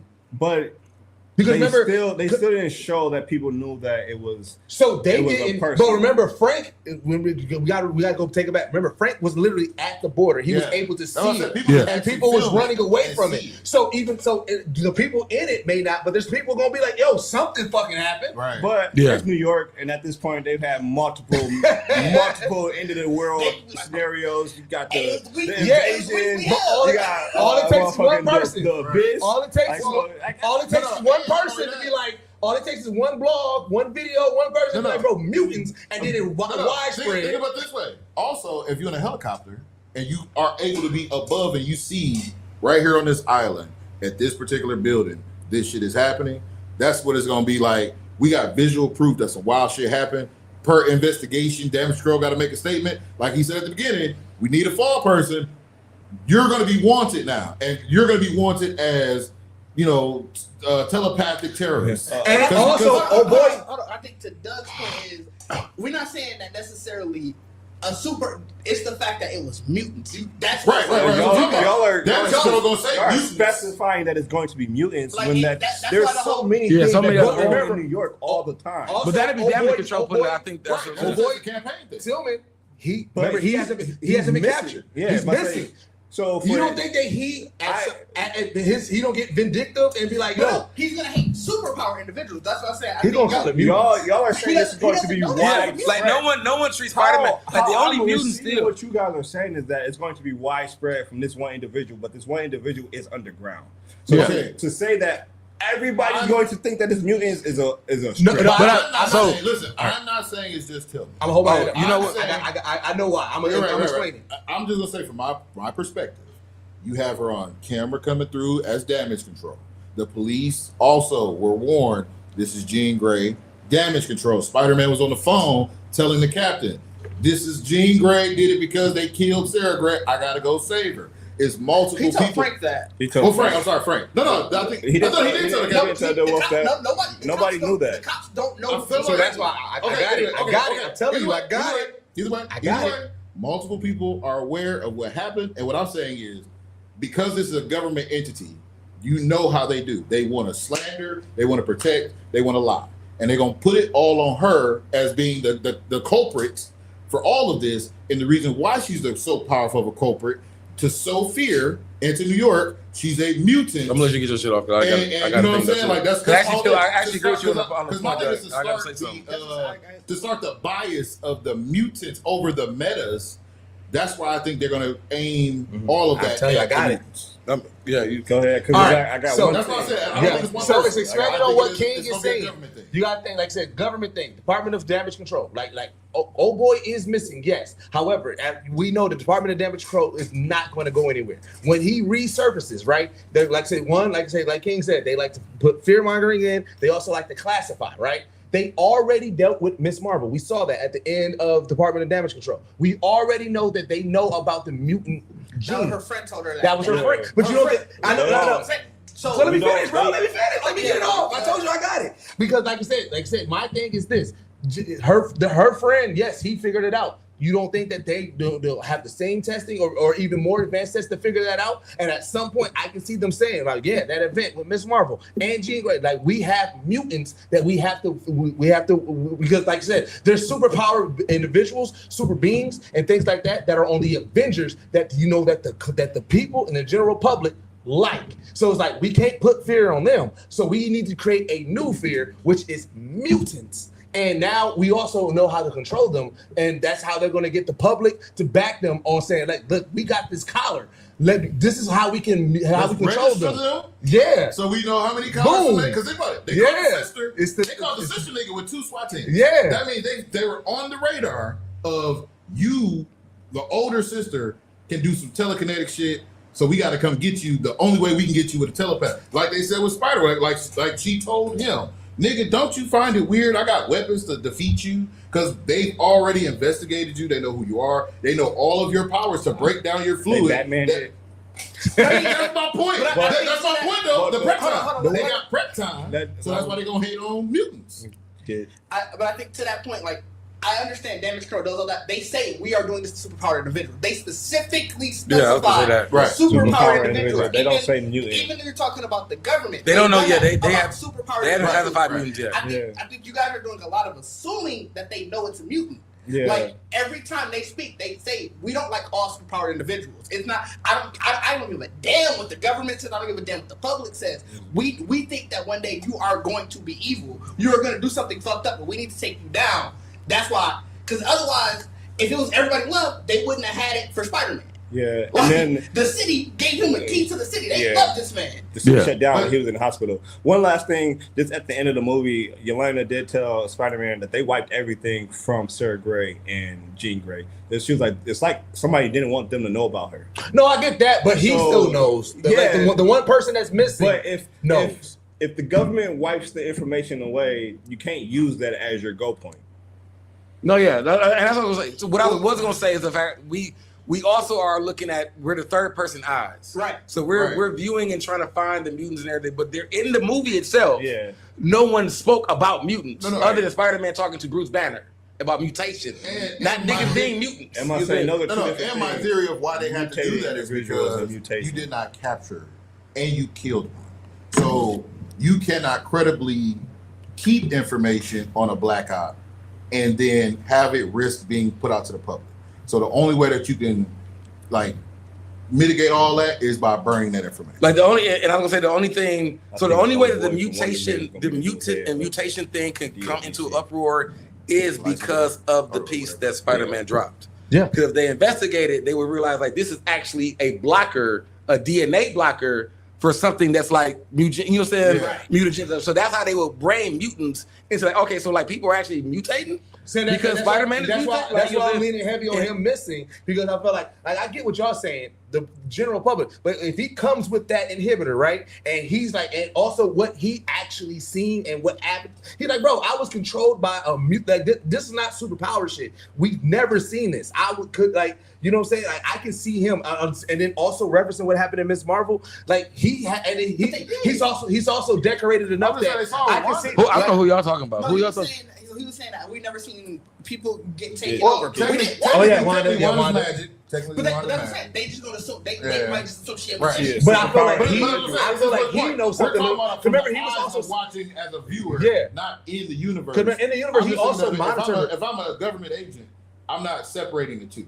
Well, he knows it's not magic though. He knows it's not magic because he monitored both the sister and Jean's brain. Like, remember, they was doing research. They know that is different than just regular magic. They didn't monitor. They didn't monitor Wanda's brain. No, not Wanda's brain. Well, they didn't do it, but remember they were captured and they burned. We don't. But that's it. All of those are assumptions. Those are all like the world mistakes. knows Wanda uses magic. They said it in Ultron. I think the world knows Wanda uses magic. She said it in Ultron like they captured us. My whole point isn't that they don't. The world does know that Wanda does magic. You're right. My whole point is they don't know that what Jean was doing wasn't magic.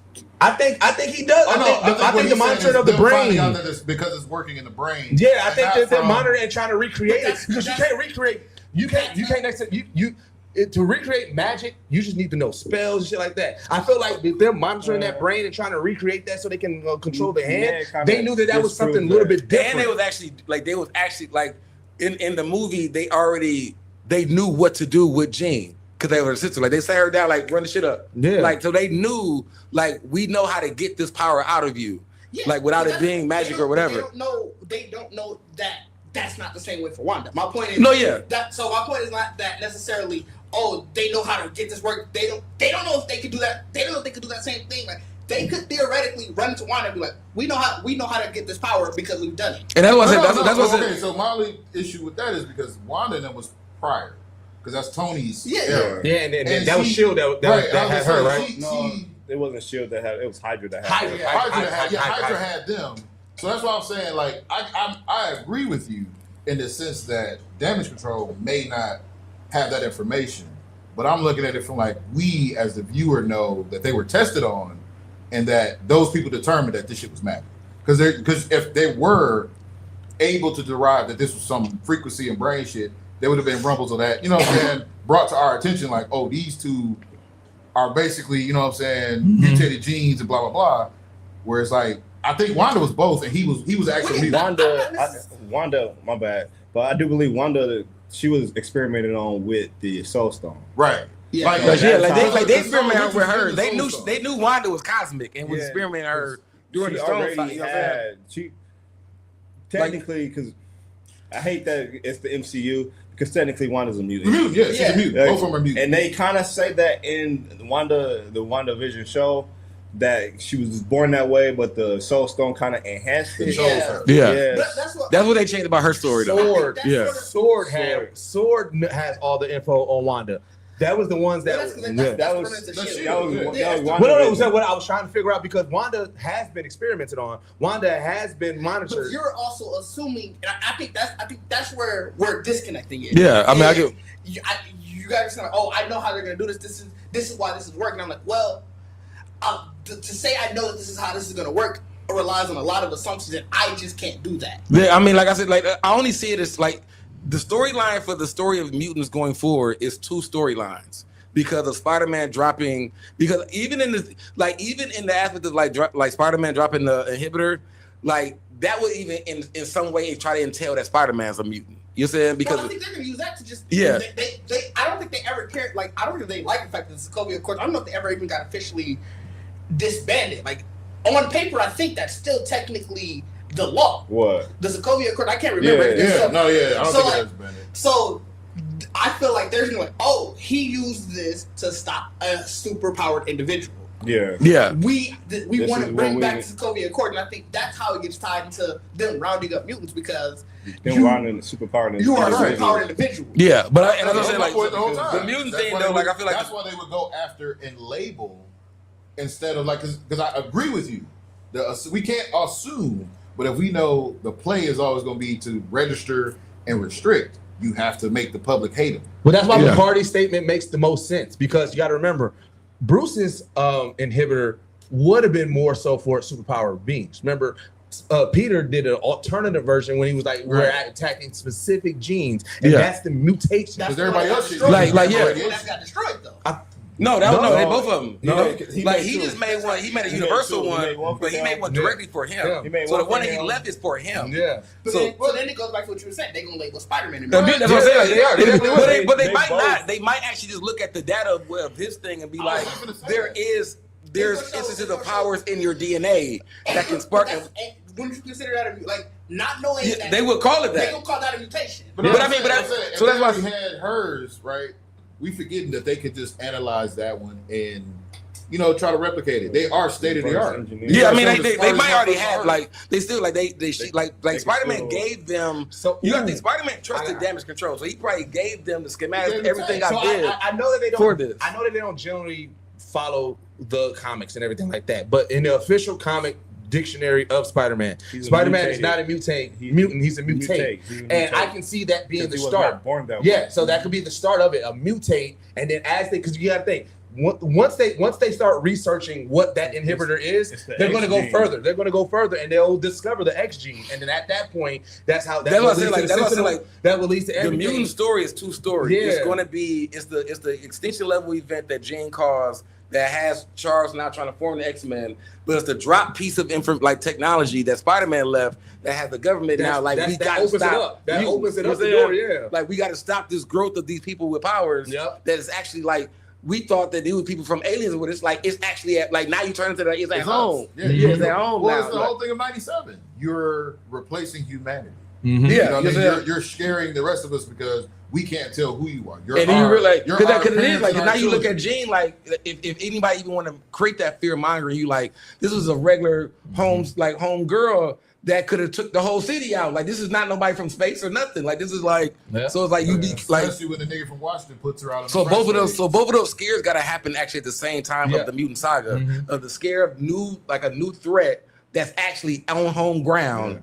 And that research start by just like you realize like okay wait there's mutations, but then you realize like I said once you realize there's a home because the difference between Spider-Man I don't recall, but like the X gene is just in it. Like it's hereditary, right? Because I wouldn't even put it back. I think it's from the Y gene. It's hereditary. At least one of the parents have. Yeah, because like I said with Peter, his came from a spider bite. Yeah. So like I said, once they start doing deeper research, they were like, oh wait a minute, all right. So Peter Parker, he's not a mutant because he got bit by something. But these people, remember the Sentinels. Remember the Sentinels? They target kids who haven't mutated yet. Because they look for that X gene, and so it's like further research after that. Now getting into biogenetics, I don't know how that looks from I don't know how many people know Spider-Man got bitten, and that's why he has. But I feel like if you research the inhibitor, you can find it out, right? I don't know. That's what I'm saying. We don't know what his inhibitor shows. I don't know how. I think that was the conversation with him and Bruce. I do got a question because his inhibitor only blocked the gamma particle. Well, that's why I got a question for you. Then. And his was, can you alter any foreign DNA other than human? Because he has the arachnoid, and I was wondering, like I said, so my thing is, when they research that inhibitor, you don't think that they'll see that it's two genes, it's a human gene and arachnoid, and then no, I think that's for the inhibitor part. Like that's showing, like okay, these are there, but it's like that's still. I think when you look at the DNA. I'm assuming how you do this. Like I said, I don't know. I know either. But I assume when you have to look at the DNA strand, my assumption is that there are still one strand. Like, I don't think it's like two strands of DNA running through. I feel like it's extra chromosomes in the DNA strand. They'll be able to see how we saw it in the movie, it was bringing the levels. It's just bringing down chromosomes in the DNA strand. It's two separate, and that's if you look on the screen when he was pulling it up, it was two separate DNAs that were overlapping. And the one was taking over the other. That's why he was saying no. So my question, I think what Dish is saying, and it's like, in general, like when people do bio research and like in gene, like are they able to see like, oh, this is arachnoid DNA? Well, because to me that would determine. You'll find a chromosome then. So that's what I'm saying. So that to me, if they research that in the inhibitor, they'll know like, okay, he didn't mutate just genetically. He mutated because he got bit by a spider because he has arachnoid DNA. I don't think that's you would the need part. DNA. That's the part. You don't know you got bit. He could have ate the motherfucker. He could have like. That's the part where you're saying that like, oh, they can. I don't think you can research and say, oh, that's what this came from. Yeah. All you gonna say is, oh, he has Spider DNA. Spider DNA overlapping through his human DNA. We don't know how it got there. It's clearly mutated to be this. We know regular humans don't have it. Yeah. Okay. Wait. Okay. I just gotta say this. So, have any of y'all had genetic testing done? Oh yeah. Well, I guess I have. Yeah. All right. Yeah, because I did my genealogy and everything. Right. So it's the same thing. Like, let's say, because my daughter has epilepsy. They did genetic testing to show which one of us had the genes associated with epilepsy. Yeah. And, they give you percentages or whatever where it comes from. To me, it's the same scenario because that is an effect that, like, over time affects brain. So if you can go back and check our DNA and it can go back and, like, they ask, okay, what is your mother and this and that? Mm-hmm. If they had it, then they can thoroughly track it down your bloodline. Yeah. I'm not saying that's how the Sentinels or whatever going to get to that point, but I'm thinking that's how they would be able to derive like an X gene. Well, yeah, if they already have, and that's what if you already have enough that's what I was thinking of captured superpower, superpowered and mutants, you'll be able to do that. Where it's like, okay, Spider-Man, we check your DNA, we see two separate. We see, but if we check the mutant, shit, you got one. But we can see an anomaly in your then we can choose back and probably get whoever has that anomaly in their DNA, in that one strand of DNA. They showed us what that strand of DNA looked like though in Miss Marvel TV show. Oh, I don't remember how it was. He brought up her. I know he did. I don't remember how. So I don't remember the visual how it looked. She had a different strand inside of her DNA. Yeah, like another chromosome. Yeah. Right. So like. In that sense, yeah, if they had Spider-Man's DNA and they had, Sarah's DNA and they're going to get the Hulk's DNA and all that stuff. So, yeah, theoretically, they could break it down to a point where it's like, okay, well, Spider-Man's DNA is not the same as Sarah's DNA. There's a chromosome differently. Well, then in your example, they do have that. So they don't have Bruce's, but they have Red Hulk's. They have Sarah's. They have Jean's. I'm sure they're going to get Bruce's. Well, now they're going to, but they have Red Hulk's. They have Sarah's. They have Jean. Who else did the Department of Damage Control? I mean, my thing is like, even cutting it straight, like I said, do they deal with any of like the super soldiers? I don't know. The most simplest way that this goes forward is literally. Who the fuck did they capture for a little bit? I would say the most simplest way this goes forward. Anyway, the Damage Control is looking for Jean Grey. Like going forward, they're still looking for Jean Grey. They put an actual news report out, whatever, saying we're looking for this person. She is literally considered. I got one last theory. Let Cardi finish what he said. I was gonna say, like, I mean, I'm just saying in general, like from the government side and Damage Control is literally like Jean Grey got away, so Damage Control can literally put an AVB out like we're looking for this lady. They don't do that though because that's why they scrubbed everything. Because it's turmoil. So here's my last theory on how, like I said, based off of what Trip was saying, they're thinking like, all right, so whose DNA the Department of Damage Control got? And then we got to remember, they're still not as big as they can be. However, we do know Valentina has a bigger play in place, right? So here's where I think government agencies get together, and then that's what actually starts the Anti-Mutant Act, because you got to think. Her agency does have way more superpower and enhanced people's DNA. So you take the information from one government agency. Who did they break into that they took all the DNA from that movie? What movie was that? Well, she was operating for a minute though. She was operating before Thunderbolts.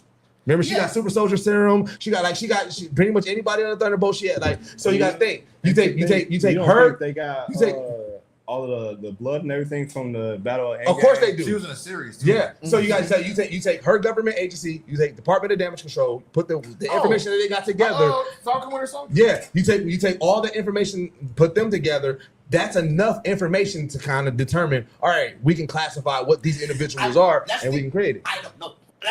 That's what I just. It's all theories. Dij ain't got theories on. He like I'm fresh out of theories. So I love doing theories. I ain't got no. It's the assumptions of stuff that like I enjoy a theory when it's based off of what we have seen, but when it's like, oh, but we know this from the comics, we know this from here, we can assume this. Well, but that theory wasn't based off of comics. That was just based off of theories were off of assumptions. That was the third part. No, it's based off what we seen. Not all of it. We know that Valentina has a bigger play. We know that. We know that, but we don't know. We don't know that her play is about mutants. That's what I'm saying. Like you guys keep saying that we know that they're going to come in straight after mutants. I just don't know that. I haven't seen anything to say that. Oh, they're going. I think they're really going to lean into the we don't like superpowered individuals. And I mean that'd be Kingpin thing and all that stuff. It is easy to snatch up these superpowered individuals when they are young, and that's when they first exhibit those powers. So I got a question. You don't because it's called the mutant saga. There got to be a focus on mutants, right? So I get you keep on saying no, but I agree. Before you do it, because what they're just saying is right. Everybody would go with the first thing first until you really start rounding motherfuckers up. Like these niggas just turning, like they just going to puberty. Like so that's and then you start the investigation. Like how are these kids? Like these are just, like I said, it becomes a danger on home ground. So let me get clarity on my theory. I'm not saying that immediately out the gate it's mutant collar and everything like that. But I'm saying Department of Damage Control, Valentina running the world. Like to me, that is based off of what we've seen. Based off of what we've seen with the Department of Damage Control, with the mutants that was introduced, with what Valentina's been doing, to me, what we've seen is leading to that a bigger overall. I think you got to meet in the middle, and I hear both arguments are right. The only problem is you still got court of public opinion that's gonna hinder Valentina. Of course. What Dig is saying is right. You can't just assume the focus is gonna be solely on mutants. What you're gonna have to do is this is probably gonna be the start of what they arguing about in litigation. Oh yeah. So like, that's why I say that's why I said clarity. I can see her I didn't think right out the gate. Coming to government and saying there's a new threat and it's not from space, it's not from a portal, it's from our home. Damage control is gonna bring damage control gonna go to a higher up like, hey, we gotta agree with all of this. No, this is what I was trying to say. It won't be mutants, it will be just fear. Yeah, of course. Fear. If you see your kid doing something strange, or you see your parent, because it's gonna be like this is that 10-year-old girl that blocked down a whole kilometer of New York. Like you know what I'm saying? Like she's a regular person. See, that's why I say I don't believe it's out the gate because, like I said, we still got to establish the X-Men, we still got to establish the mutants, we still got to establish Magneto. But I do believe like post-credit scenes and everything is going to be laying that breadcrumbs. Like old boy's going to pop back up. He's going to have that inhibitor. He's probably going. It's probably going to be that end credit or mid credit scene is probably going to be something very simple. It's going to be him with the inhibitor going to Valentina. Like, hey, like boom. This is the new threat and how to stop it. Yeah, and that's really it's going to be laying the breadcrumbs. Like I don't think it's going to be right out the gate. Because even Valentina, I'm like that's going to be leading. Because I feel like to me the big bad of the mutant saga. We can't, like you said, we done did the Charles Magneto story so many times. I get that. I granted we did the Sentinel thing, but I do believe that the MCU is going to lean more heavily on that Sentinel anti-mutant program. Like that's going to be the overarching storyline of the mutant saga. I do believe because it's called the mutant saga. It's not called the X-Men. I mean, it's gonna be that. It's the mutant. It's gonna be that, and like because it's literally like I agree with that. It's gonna be literally the whole actual revolution of mutants. And trying to find like Magneto, like the Krakoa, all that got to be in place because we're trying to find safety and security for this new. So that's where again. I don't believe it's going to be out the gate, but I believe that those are the breadcrumbs is going to be leading to. But I think you did. Like I mean, that's what I said. I don't like theorizing. We got 2 movies to get there. Yeah, like all of these are just theories until. Oh yeah, it's just theories. That's why I started. I said I got at least see Doomsday because I feel like. Really, Secret Wars will give us some really good ideas to what direction they're going into. Like you can do that in so many different ways. You can bring in Mr. Sinister, like we've already seen Mephisto.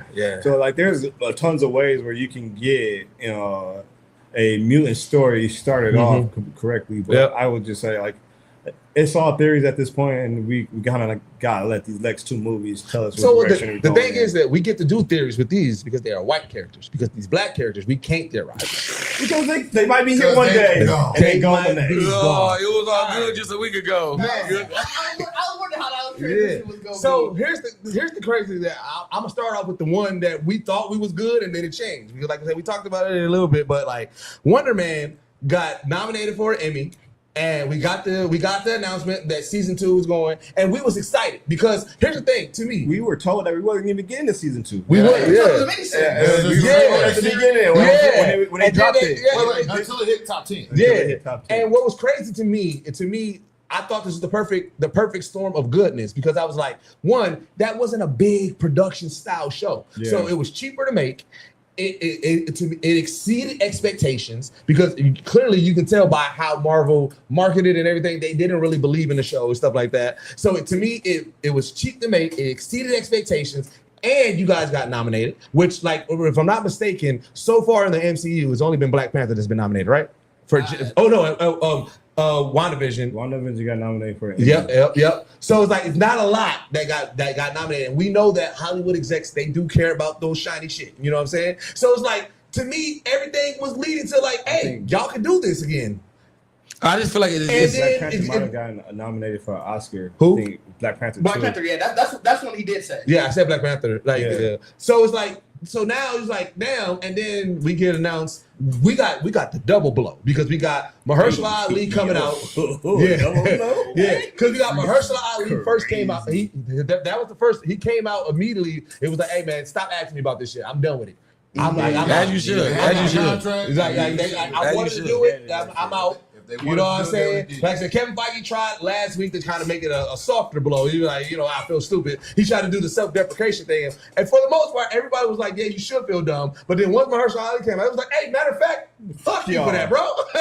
Hey, I got to say this, bro. We are an official love-hate relationship with Marvel. We are. Because this is an abusive relationship. It is. You give us something really good on the weekend, and in the same weekend, you make us hate you much.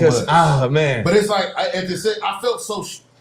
felt manipulated and played because I'm like, nigga, I gave you my money, and then you canceled all the black people, bro, in my fucking face with no explanation, no fucking rationale. Only thing I can think of, and even when I think about this as a rationale, it's still racist. You can't hire black people to write these positions right, so the shit never just sounds right. And then that's the problem. Because y'all never want to dig into our culture to make these characters actually fucking black. Y'all get these white people and these little weird ass groups that write everybody else's story, and then our story comes up and they just be looking like, we'll just make them say something corny. Make them do something stupid, kind of shuck and jive. And they know that shit don't film well, and then the actors don't like the shit, and then they come out and say the same thing Anthony Mackie said. Y'all don't want to represent us right. Y'all don't want to hire us, but then you play in our face and give us the fucking role. And you know what's crazy? Because Anthony Mackie got a love-hate relationship. Well, people have a love-hate relationship with Anthony Mackie. And if people get past the cringe thing that they think about Anthony Mackie be saying a lot of real shit. Yeah. He saying a lot of real fucking shit. But like people just they can't get past. But you gotta think, Anthony Mackie. Anthony Mackie is what it is. What it is Anthony Mackie is a person who's been in Hollywood so long that he's in his fucking, I'm saying it what it is era. Like how we praise Denzel Washington for where he is at real life. Anthony Mackie just got there a little bit earlier in his career, and people, because he's not as big as Denzel, people are not accepting it. You know what I'm saying? What it is too. This is where I realized, like, oh, this is actually a real problem in the MCU. The shows that people were slightly interested in that was black led got amplified because of this. People was like, wait a minute. Matter of fact, where the fuck is Armor Wars at? Matter of fact, where the fuck is Okoye at? Matter of fact, why the fuck we ain't doing more Eyes of Wakanda? Matter of fact, where the fuck is Monica Rambeau? Like, where's Moon Knight? Where's the Egyptian? Right. Like we said, like y'all ain't doing no more Ironheart, and it was like, and here's the thing. Ironheart was so. What was it, Moon Girl? So here's the thing. I don't know if they cancel that season too. Yeah.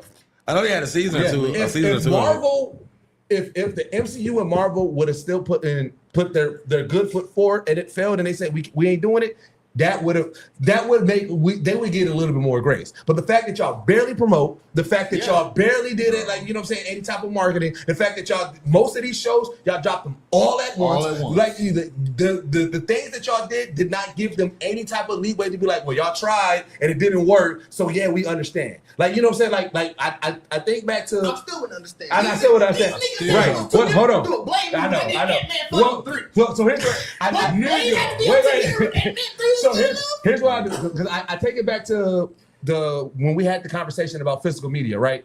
I think we all kind of landed on like we want physical media, but the data shows that we didn't really want physical media, so we kind of understand like why companies was like we moving forward, like we don't like it, but we kind of was like, damn, the data is showing like we don't have an argument, right? Yeah.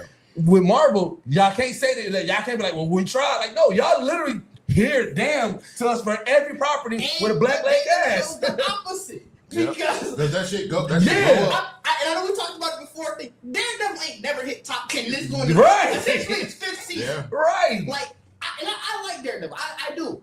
But it's the nigga. Iron Fist got two seasons. It is literally and that was trash. They can do this. They can be here.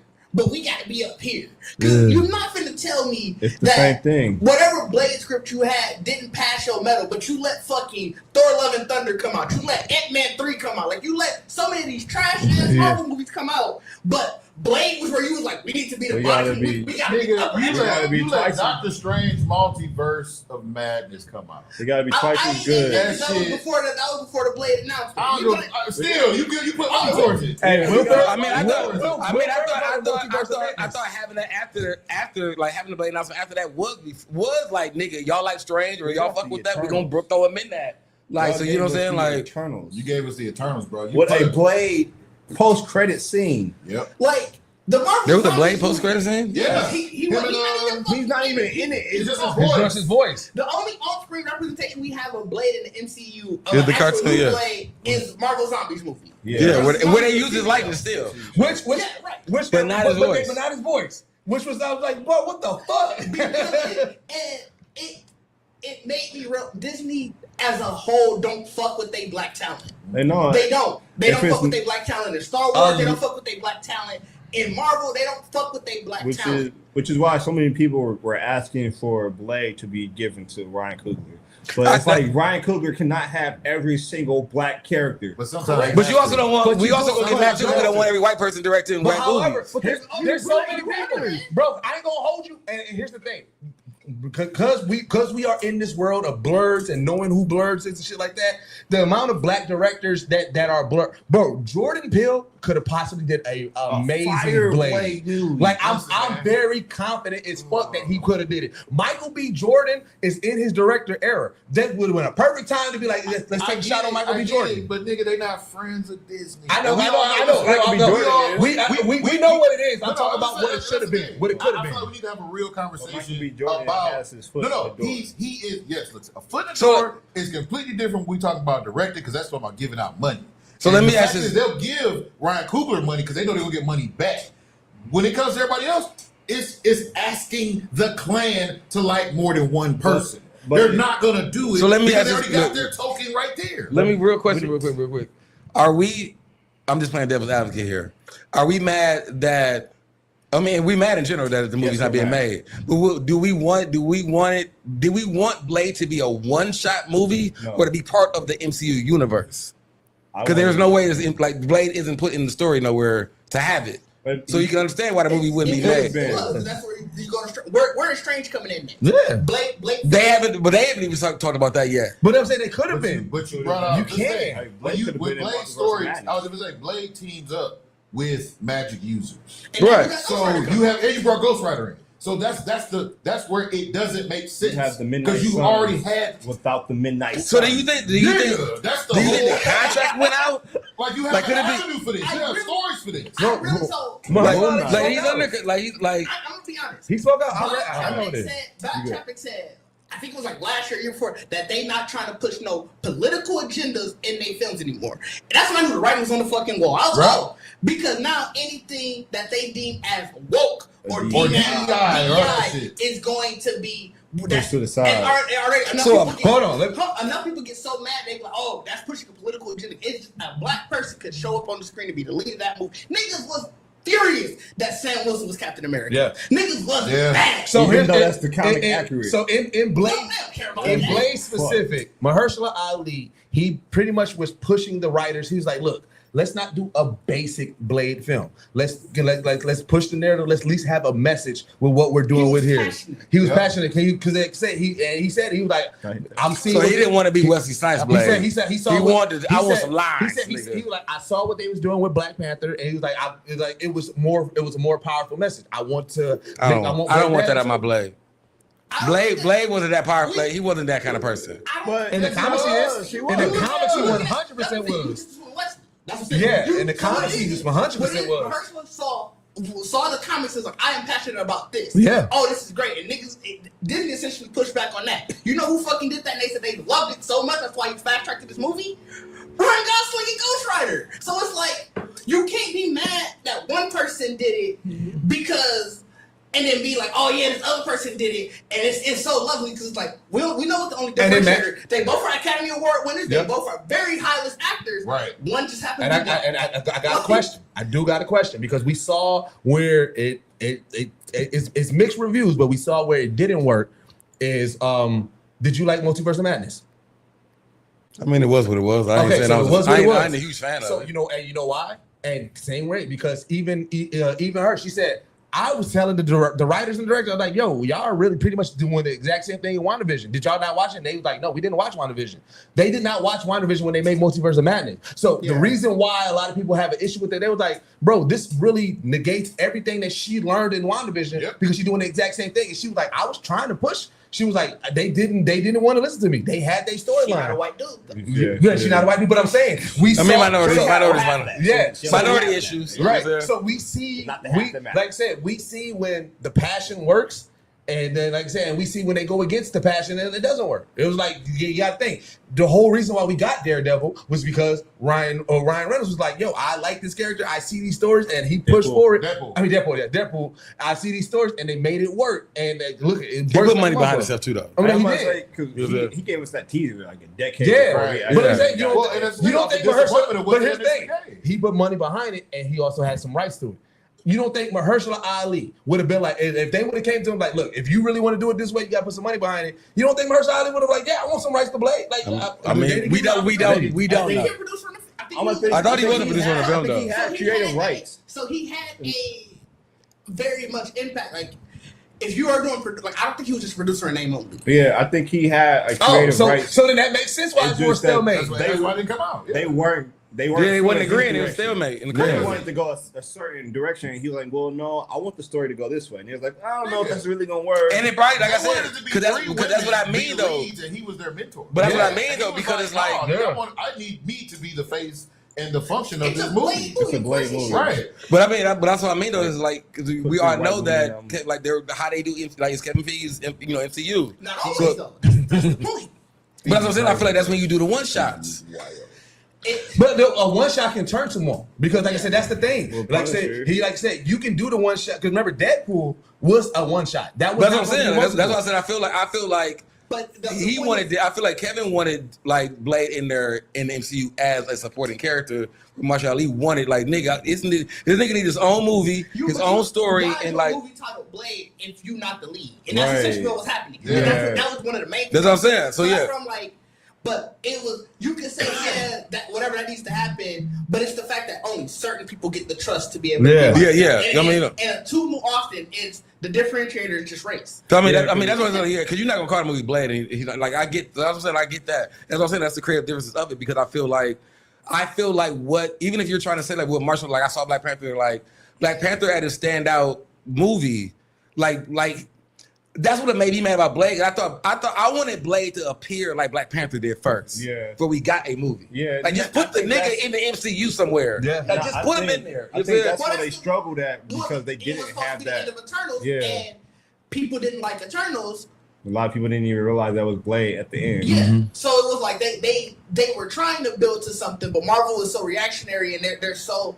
This is where it started to go. They listen to their fan base. They listen too much to the wrong fans. Yeah. And it's like, and I feel like Blade was still part of that whole, like I said, like now they trying to retract and talk about this whole like we're cleaning up we're not trying to do as much TV shows and movies and all that. Like that is them knowing like we said yes to a lot of shit. and now we gotta say no. It sucks when all the ones they say no. Yeah, no to it. Black, yeah, you know what I'm saying? I mean, because you could have brought Blade and what was that, Wolfman? Yeah. Wolfman Knight. Yeah, Wolfman. You could have brought Blade in there. But could have brought Blade and Moon Knight. Yeah, that's what I'm saying. So that's why I said, like, that's what, like, I didn't understand. Like, I never understood that. Like, even getting a Blade movie is like, I get it, but when the fuck are we gonna just have him in there so first? Like, and here's what I'm gonna listen here. All right, how do I say this? Fuck it. They keep on pushing fucking Captain Carter on us, and she came from the What If. She was in what's the name? They pushing Captain Carter. Yeah. Captain Carter's gonna be in fucking Agent Carter. So that's the No, super. Yeah, no, because now she's Captain Carter. Captain Carter they said that Peggy. She's gonna be fucking Captain Carter in there, bro. Yeah. She's gonna be fucking Captain Carter. She's gonna be in Doomsday. Yes. Yeah. And so I'm saying, like I said, you could have, like I said, there's. So they tap into the What If universe? No, listen, I can see Cap going to a universe where it's Captain Carter, and returning their shit and not being a regular Peggy. Like, oh, when you disappeared, that's probably what's going to happen. But like I said, but you can't pigeonhole fucking, you know what I'm saying? You can't pigeonhole Blade in some way. Like it's but she's crazy. international. She's British. I get it. I understand why, but it's still just like that's bullshit. I mean, but that's still bullshit. It is. That again, that's hit or miss, right? Because people did not fuck with Brie Larson. No, but Brie Larson, as a person, fucked that up. Like, it's a difference when your character she didn't want just like dudes being her. Exactly. Like she was a negative promoter of multiple movies, so then it just affected her as she was a negative promoter because people got mad for her saying something that's factual. Yeah. That's what it was. She like seeing some color. You know what I'm saying? Like, ain't nothing wrong with that. But today, if you align yourself with the niggas, you gonna be on out. Unfortunately. Again, I was just gonna say this. We keep acting like this ain't corporate America. We can't go by what we feel. We gotta go by what it is. It was the fact that she was blonde hair, blue eyes. Saying that masculine shit. But no, I was gonna say, like, just like what I said earlier too before we podcast. Like I said, like I feel like we're just seeing still a live representation of what the comic book world looks like too. Like we still struggle to really get like we're now in a space where a lot of comic book runs are made, like we're getting more black characters in certain spaces, but it's always been a struggle. It's always been a struggle for them to put black people into their real comic book, really, really big adventures. And they always had one also. They always had their own little series or whatever. You know what? I'm gonna keep it a beat. It's a live representation of that. What it is that we've been making so much strides as a country and community in general, right? In what direction? Just in general. Let me get it out. That like we still have moments where we are hopeful that like things are going to be looking right. Like, you know what I'm saying? The Black Panther being successful, that was kind of like we kind of like it kind of put rose-colored glasses over. We're like, oh shit, all right. MCU's doing right by us. Ironheart came out, Wonder Man came out. Like we got mad at those two though. No, we got mad, but we started seeing certain things that we're like, all right, you know what I'm saying? You know what I'm saying? They announced rehearsal, like we like, all right, we got it. But then when things actually happen, it just brings us back to like, we didn't make as much strides as we thought we did. Because like I said, we have those moments where we're like I said, there was a moment where we was like, yeah, Black Heroes is here. We had Luke Cage going, we had Black Panther going, we had like I said, we had Lightning. Right. Yeah, we had things going where we felt hopeful. And then they do it again. And we're just like, damn, you know what? I thought we was in the right, I thought we was going in the right direction. As we thought though, what it really was we were just like, at least we got something. Yeah. But the problem is, we should never just settle for at least we got something. I agree, but it's like, you know what I mean? But we're still, again, you gotta think, people are still human, right? And we know, as far as black people, we are the most forgiving people. We give the most grace. So at some point, we kind of also trick ourselves in the mind, like, okay, I think we're going in the right direction. And then when they do it again, it's like, man, we should have known. Maybe next time. We should have known. Maybe next time. You know what I'm saying? So that's what it is.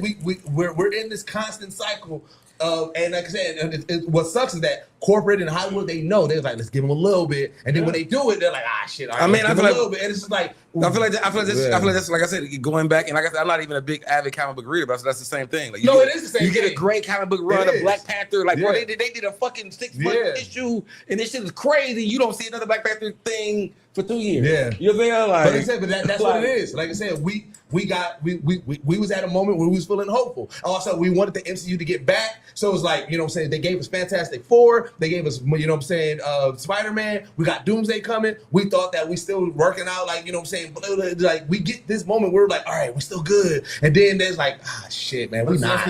We not. It's like reality. It's like well, snap back to reality. It was like, shit. But I mean, it's a reality of just what it is too. Like the comic book world that we live in or that we appreciate and be a part of is still really heavily white dominated. All the superhero characters, all that. Like I said, the black people in comic book world and realm and all that still play a very small percentage. Yeah. And all of the bigger stories that are made that we actually still enjoy and love is a white casting. You know what I'm saying? So it's like we can enjoy Doomsday and all these things coming up, but those aren't the stories that really involve the black people in it. Yeah. Well, like you know what I'm saying? Like they can't translate it to and this is the only thing.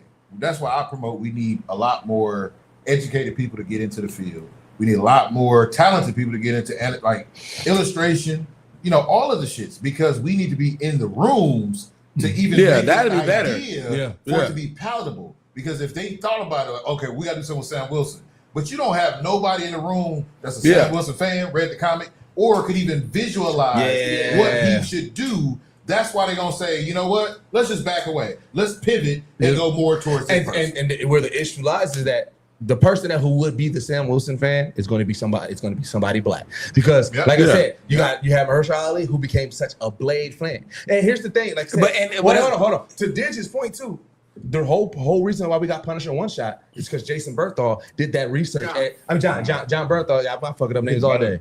Yeah, brother. But the reason he did all that research on Punisher, he was like, no, I want to do this. Like, he literally pushed for that one shot and got that one last kill. Like, that was his project, right? And so it's like, how come? Not even just the project, the character in general. Yeah, like he has creative control over what Punisher. So does it's like, oh really? Like the Dig's point is like, why are y'all trusting certain people? I mean, we know why, but it's like, why are y'all trusting certain people but not trusting other people? Yeah, you know what I'm saying? Because of cachet of acting. Oh yeah, we know. Because of awards. Yeah, and you're good. I know. I'm just being sarcastic. Yeah, I know. But that's why I said it's terrible to hear, because it is that, like, if you just would have gave, because that's how I feel like that's how we look at Ryan Coogler. Like, they gave Black Panther a chance and threw him in Civil War. Like just to get the, like, I know we got you know what I'm saying? But then Ryan Coogler, well, we gonna direct the Black Panther, like, and now you just trust. That. We took a step back because at that time they were doing that. Ryan Coogler got in. Different CEO, different directors. At that point, it was, nigga, Black Panther made how much? Yeah. And then Wakanda Forever made how much? So yes, they can be racist as hell, but green is better than white. Yep. And so green better than red. You made me realize something about Ryan Coogler too that I want to say. The reason why I also love this casting about Ryan Coogler for the new T'Challa. So Ryan Coogler pretty much has all control over a lot of, like, Black Panther. They said that he told them who the casting of T'Challa. Oh yeah, he said they said like 6 months ago. Yeah, he said they did secretly and stuff like that, and he's also the one that's actively casting Storm, which I do believe. I was like, I think I'm gonna be okay with. Yeah, no, I said that's why I feel comfortable. That's why I feel comfortable. Like, the choice is going to be good, and that's why I was like, based off of Ryan Coogler, I like the actor, that's the new T'Challa, but I believe in Ryan Coogler. So it's like, you know what I'm saying? Which I'm really mad, because I mean, he could have just did, like, I get we don't need. If Ryan Coogler got to be the nigga right now that handles Disney's black animated, black live action stuff, let the nigga do it then. You know what I'm saying? Yeah, now you're pigeonholing him. We wouldn't have got sinners. Yeah. I get a slave, Garden. You still gotta get this nigga room. You still gotta get this nigga room to do his own shit. Right, yeah. Because you're gonna lose. Because think about it. If you do that, you have a series of movies you don't own the rights to. Mm-hmm. Where if I'm continually out here making sinners, in 10 years, I own all my. But you still gotta get this nigga room to still do his own thing. But as long as Blade been announced, y'all could have gave that to Ryan. Like, bro, you just handle this and whenever you got time. I don't see why they don't trust all the other talented black directors. There's so many decorated, talented black directors that are out there. And I'm just even Ryan recommended somebody like, bro, if y'all just don't know what to do with Blade. They could have at least asked him, like, hey, we are looking for a director. We are struggling. Yeah. Clearly. Yeah. Hey, can you help us? Like, but it could be what we know in the professional world. They probably got a bad reputation amongst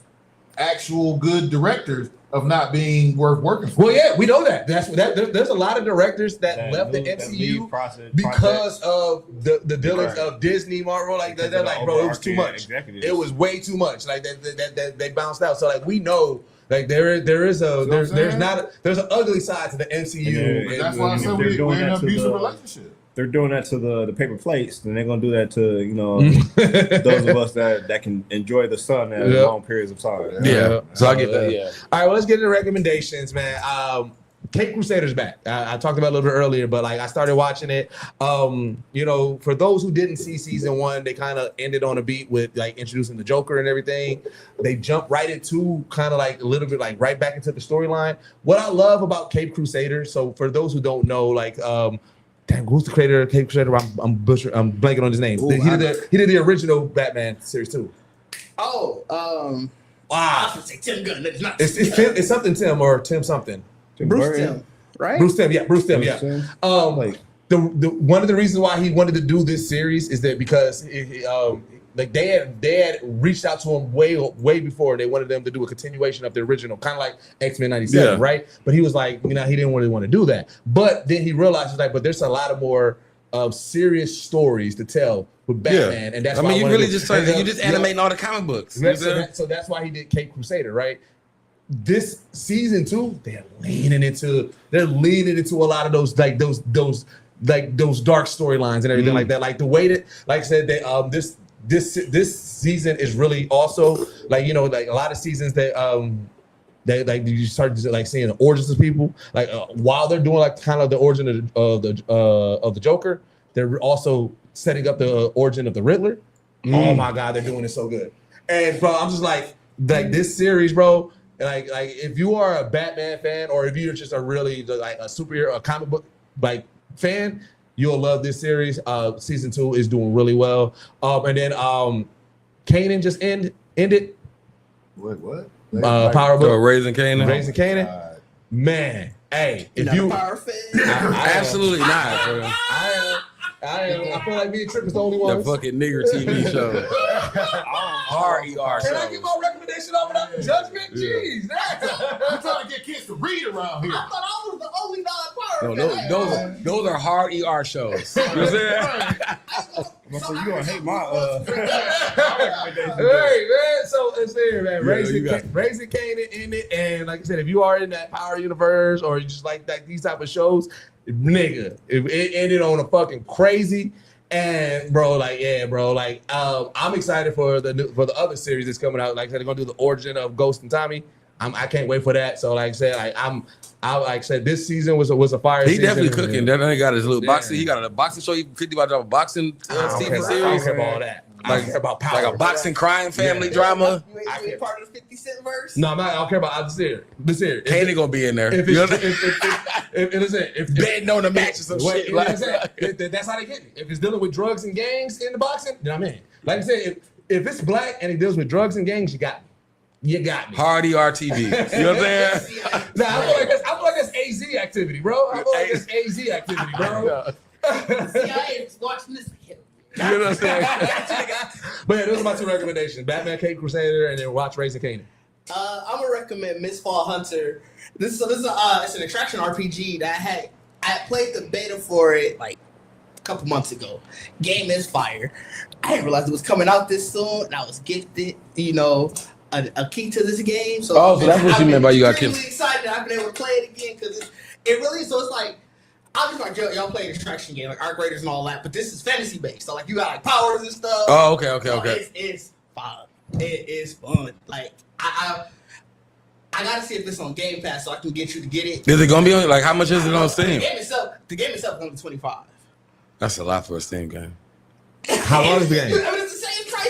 I feel like when you live a world of buying Xbox games, it's an attraction game, so it's just all ongoing. I feel like when you live a world of buying Xbox games, they're damn to be always fucking full price. Like I be really looking for Steam deals, like 25. Ooh, niggas like, you know what I mean?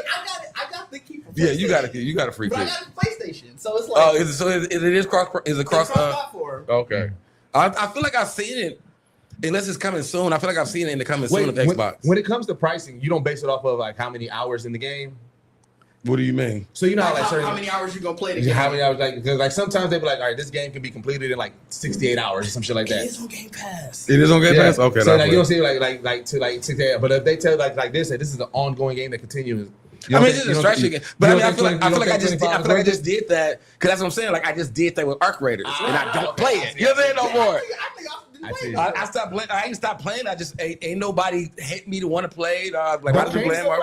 I don't know. I ain't even heard King talk about playing Arc Raiders no more. I'll be honest with y'all, man. Arc Raiders broke my heart. What happened? Wait. It got so the beach got like really overwhelming, and they made the AI just like overpowered. It was just too much, and I know a lot. And it really was just like a mass exodus one weekend. I think it was like a month ago, and really nobody has really went back like that. Like I know it's still a dedicated amount of people that's playing it, but it just but the hype got going quick. Like I can't. When they switched from the doing weekly updates or like it was weekly updates to like they're gonna do every 3 months or some stupid shit like that. It was like, nah, bro, y'all tripping. Because at the end of the day, it's glitches, it's people cheating. Like niggas shooting through the wall, bro. Oh, they still got a lot of shit going on. Call of Duty cheating, and nobody addressing it. It was just like this game isn't that interesting enough for me to go through that turmoil. And I'm cussing niggas out. You know what I'm saying? Like it's different when I get shot and I can respawn in. I go get my shit back. But you sitting there crawling, cussing somebody the fuck out. I get that. That's crazy. But Mitch Hunter, hopefully it's not falling to that same thing. I'm enjoying it right now. I like the fact that you do. I was never opposed to the extraction, but it was always a shooter. Yeah. So like, I like the fact that this is an entirely different type of like style. Okay, so, that makes sense. Yeah, Game Pass. That's your only one? Yeah. All right. Mine is actually finally, and I thought I actually had watched this, and I did not, but I finally watched Super Mario Galaxy. Oh, really? And I thought I watched it. I really thought I did, and I really enjoyed it. Like I actually realized, I actually have to say that I feel like what is the studio? Illumination? What's the name? Illumination. They do really great animate this last one was full of chase scenes. Yeah. Like a lot of like that forward back view, like, and they're great at showing all that kind of chaos happening. And this was a great Super Mario cartoon. I think when we all were talking about it, when it came out, I remember people talking about, it was a lot of just like one shots of just like, they're just trying to throw all the nostalgia into it or whatever. And I felt it, but I didn't feel it in a negative way. Yeah, in a negative, you know what I'm saying? Like games. Like when like the Star Fox setup was like perfect. Yeah. You know what I'm saying? And I'm like, you know what I'm saying? So I felt like it felt like actually a version of Wreck-It Ralph. So here's the because Wreck-It Ralph kind of like is Wreck-It Ralph Pixar or DreamWorks? That was DreamWorks. So here's the thing, because I remember we had that conversation, right? And where I did like Wreck-It Ralph, but Illumination's animation style and everything, I definitely like it more than Pixar. Like I'm tired of that Pixar style of animation. Like you know what I'm saying? DreamWorks, I'm still like I said, because they did Shrek and that's a little bit different. So I'm still okay with that. Ralph was actually Walt Disney. Oh, okay. So then that's why I liked it. Because to me, pretty much I'm done with Ain't that Pixar though? So Pixar, they got a deal. It's two separate studios. So that was what Disney Studios. But like Pixar, I don't know, that animation style, like it was good for when it was good. But now when I see a movie in that Pixar animation, I'm not as excited. But like the Illumination, like I like how Mario is looking. Where to me, I was like, you know what? If Illumination became like the studio for like video game adaptations, I would be here for it because I like how they do video games. Yeah. So I'm like, so that was my recommendation for that one. He was like, I saw it, I really enjoyed it. I think if you haven't seen it, because I think it just actually dropped on streaming. Yeah, it just dropped on Peacock. I think it came back. So I remember seeing an article. You could rent it, and then now you. Now the articles, when the articles come out, it's usually for the purchase. For the purchase, rent. Digital rental, whatever. Yeah, so that, and then of course Spider-Man. Go see Spider-Man. Oh yeah, of course. I got two then, I guess. I think y'all might have talked about it. So this last week I binged Avatar: The Last Airbender, the live action, just to see if it gave me the same effect that One Piece did. Where I felt like the One Piece live action was a better first season than the animation. Yep. Or just I retained the information better. And it did. Like I honestly felt like I was never, and this is only to people who, my recommendation to people who never watched the series, like the cartoon series. Yeah. Watch the live action because I think the characters are a little more serious. You can like latch onto the information, the names and shit better. And then wait, you talking about Avatar now or One Piece? Okay. No, not One Piece. Yeah, Avatar, The Last Airbender. Unless I gotta say The Last Airbender. Because I do plan on now going to like watch all the seasons. I can't wait to watch because everybody says it I cannot wait to it's watch. so good. Is this? Yes, like, it is, bro. I can't wait to watch that. It's similar to what you just said about Pixar. I used to have an issue with the animation. I didn't really like it. It felt too kiddie. But yeah, that's my first recommendation. My second recommendation is, if y'all haven't seen it, Will Ferrell has a new series called The Hawk. The Hawk. I forgot to recommend that. And shit, it is basically Talladega Nights. Like, is it my thing? Yeah, I got a theory of that. I said if it's Will Ferrell and a random sport, go watch it. You have to. He don't miss. He does not miss the whole time. He got a son. The dude playing son is so funny. Yeah. Because like what caught me off guard was like the 42 Doug. It's like he get introed in with 42 Doug. I'm like, hold on. You don't hear this. You don't hear Detroit trap music in a Netflix movie. So, but he's hilarious as well. Like they compliment each other. Oh, and shout out Will Ferrell's son. He make amazing fucking music. Oh yeah. Shout out Will Ferrell's son. We was just talking about that earlier. Yeah, you ain't heard his music? Dude, that nigga out here trying to be John B, nigga. And I was like, bro, I told somebody, I said, imagine Ron Burgundy singing it, because I can see that. It fits. Ron Burgundy singing his son's song. Like when when he was singing on Step Brothers at the very end, his son sounds like that. Yeah. Like a very soulful, but like, you know what I'm saying? What is it? I'm trying to. The high pitch, like they definitely falsetto. They falsetto as hell. Yeah. But yeah, if you haven't seen it on Netflix, man, go check both of those out. They both on Netflix. Just put his my first recommendation, obviously, go see Spider-Man. Go see it again, and then round it out for a trifecta. Go see it a third time. Yeah, I'm going to see it after I this. don't argue with that. Yeah, You want to see it after this? well, not like the sevens. And I got one. I really love The Shy ended. Yes. Last week, Friday. Yep, I just watched it.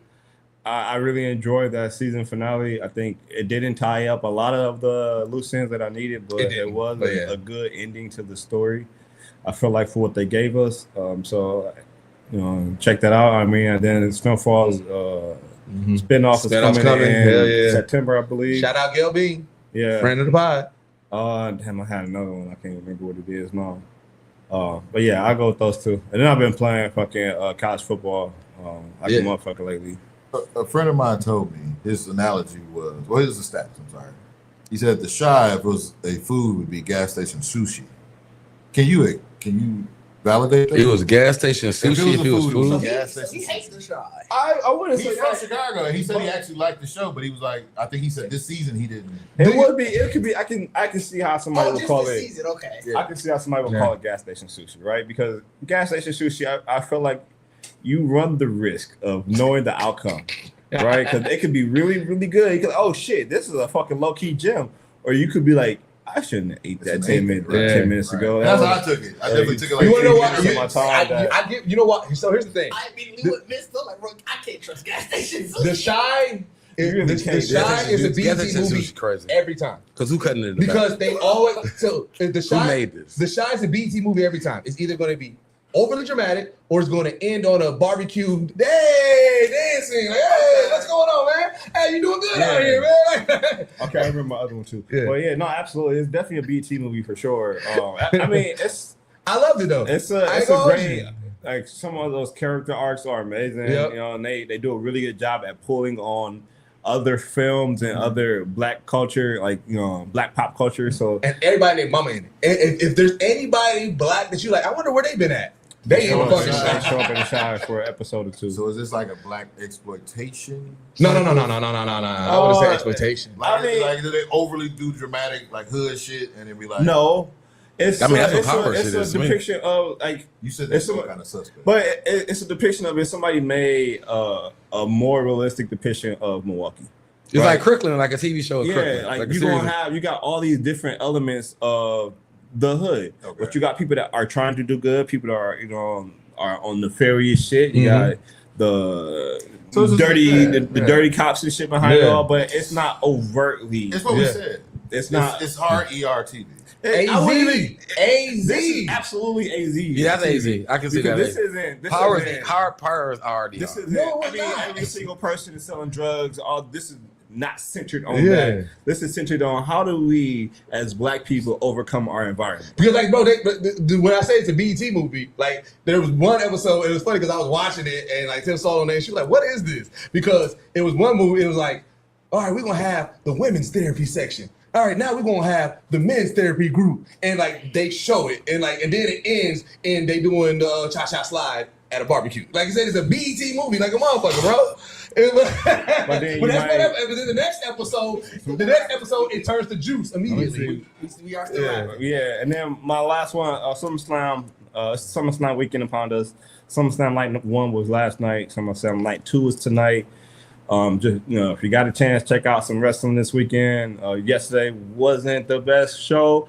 If you see my post this week, I wasn't the most excited for SummerSlam this weekend, and it plays out that way. I mean, it's a 3.5 hour PLE, and an hour and a half of that is actually wrestling.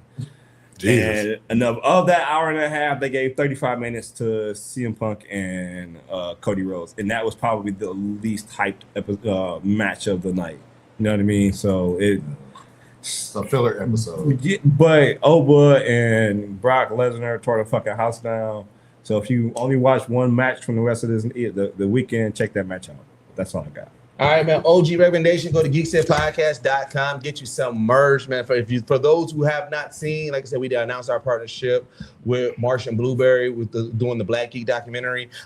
Tripp did a great post about it, but he was talking about, like, we often see people saying, how can I support? I want to support. If you want to support the documentary before the film comes out and everything, buy some merch. We do have Black Geek documentary merch on the website, geeksetpodcast.com.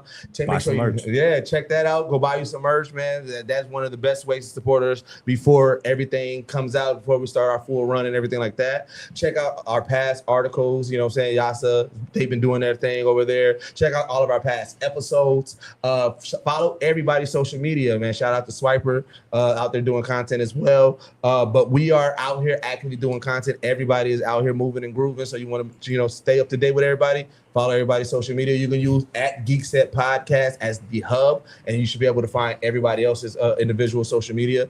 And then, like I said, join our Discord. Our Discord is just one of a dope place where people talking dope shit. Our patreon.com/Geekset is another way to support us. So you can go there, you can support us. But as always, man, this is the only podcast that blend hip hop culture and geek culture together. And we are out. Peace.